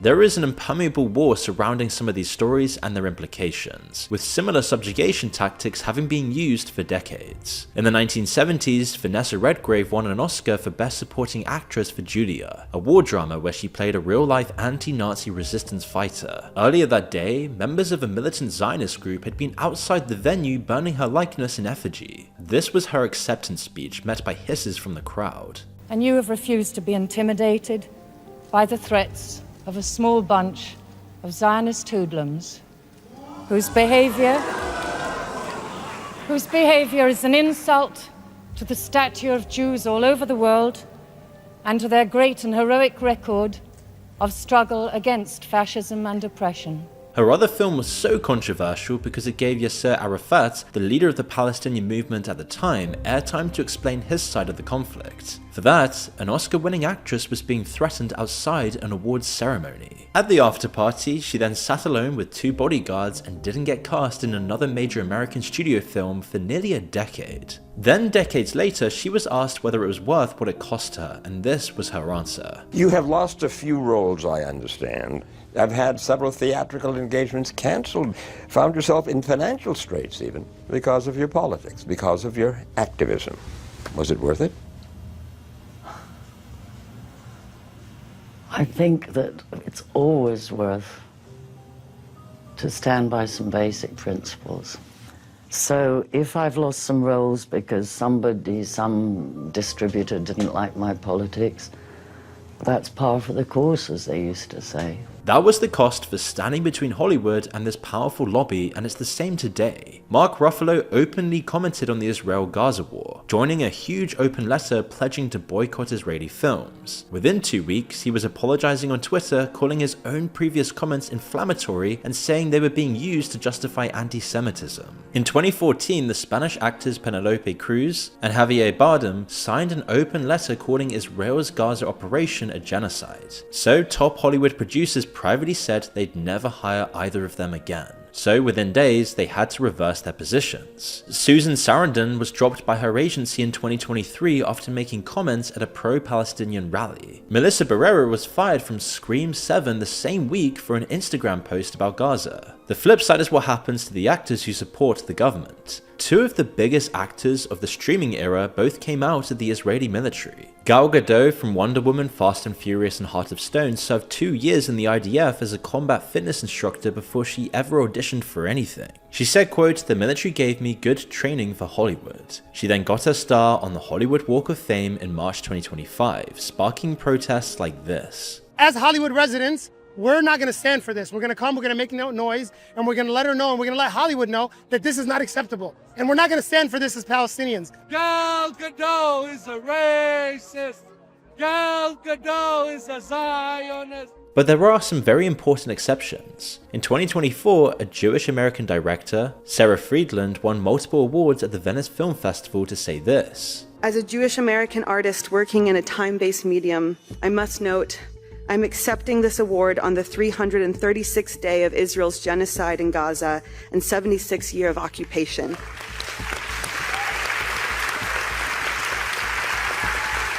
I believe it is our responsibility as film workers to use the institutional platforms through which we work to redress Israel's impunity on the global stage. I stand in solidarity with the people of Palestine in their struggle for liberation. In March the same year, the Jewish-British filmmaker Jonathan Glazer won the Academy Award for Best International Feature for The Zone of Interest, his devastating film about Auschwitz. He then used his acceptance speech to say this. All our choices were made to reflect and confront us in the present, not to say, look what they did then, rather look what we do now. Our film shows where dehumanization leads at its worst. It shaped all of our past and present. Now, if you want to know what happens when a Hollywood filmmaker tries to push back from the inside and not back down, there's exactly one major case study. And this involves the most influential director of all time. That man is Steven Spielberg, who released Munich in 2005. And so immediately you're probably wondering why this isn't well known, despite exceptionally good reviews and multiple Academy Award nominations. Well, the film follows Mossad operatives hunting down and killing the Palestinians held responsible for the 1972 Munich Olympics massacre, where 11 Israeli athletes were taken hostage and killed at the Olympic Games. Israel's response was to send Mossad teams across Europe to assassinate every Palestinian they believed had been involved. It was hugely successful and seen as one of the most celebrated operations in Mossad history. Spielberg had watched the original massacre on television with his father at the age of 25. The subject was sacred to him, which is why what he did with it was so unexpected. The standard Hollywood treatment of the story would have probably been a tight, righteous revenge thriller in which Mossad agents hunt down terrorists and justice is served. And that probably is the film that would be made if it were today. But Spielberg didn't make that film. He hired Tony Kushner, a Jewish-American playwright and a prominent left-wing critic of Israel, to write the screenplay. The film they made follows a lead Mossad operative, Avner Kaufman, played by Eric Bana, and is loosely based on a real-life Mossad agent. It shows that his certainty about the morality of his actions slowly breaks down and decays. He starts the film as a patriot. He ends it as a man who can't sleep, can't trust anyone, and isn't even sure if the targets are right anymore. It's about a seemingly unbreakable chain of tragic events and consequences that no one can truly control. The moral center of the film is a powerful scene in which the operative, posing as a German, finds himself sharing a safe house with a young Palestinian. They don't know their enemies. They argue about home, exile, and what either of them would do to get a country they feel safe in and can call home. The audience is meant to feel the men as equals and the moral complexity of perpetual war in the Middle East. For some, this was an uncomfortable nuance. The film then closes with a shot of the Twin Towers, the implication being that the cycle of revenge had gone somewhere none of these men could have predicted. To its fans, this is one of Spielberg's most resonant and daring works, but the pro-Israel side accused Spielberg of softening on terrorism, while former Mossad officers mocked it to the press. To his credit, Spielberg held the line and arranged a private screening for the widows of the murdered Israeli athletes, and so one of them even came out and praised the movie. Munich got 5 Oscar nominations and won none. It made $130 million at the box office, which is modest by Spielberg standards. War of the Worlds made $600 million 6 months earlier, and his next film Indiana Jones and the Kingdom of the Crystal Skull made around $790 million. If you're not Spielberg, and nobody is, you do not survive making this movie. Almost nobody has tried since, and it stands more or less alone as an obscure example of challenging the status quo built by this enduring influence campaign. The truth is, there's just so much we don't know about that story and the many strategies behind it. Every country with money and a story to tell tries to influence how it appears on screen. The US has done it, the British have done it, the French have done it, the Saudis are doing it now, and the Chinese and Russians certainly have tried. But this operation is a forerunner, deeply embedded yet rarely discussed openly. The figures involved are not fringe. They are the producers behind the biggest movies ever. They are the companies hired by the most powerful men in the industry. They are the agents on the payroll, the script consultants under NDA, and often the investors writing the checks. The main thing is we just don't know how far it can go or how far it has gone in the past in the very films we love, and even some we point to as anti-establishment. Manipulating the media is a strategy as old as time itself, but in some cases, and maybe in this case, it goes to deeper and darker places than we would probably even want to know. Fight Club is one of the most anti-establishment films ever made. Debt erased, the towers down, the system finally beaten. Produced by a man who spent those same years selling weapons for a foreign intelligence service. Because the breadth and depth of the strategies used to manipulate the ground truth are far more significant than anyone realizes, as you've seen in this video. It's a rare glimpse into this world that such a tiny percentage of people will ever think about. For most, it just stays invisible. The film they watch is the film, the news is the news. Practically everything is served and consumed at face value. But nothing is off limits. And it is genuinely very difficult to trust anything when the capacity for manipulation is this powerful, pervasive, and determined.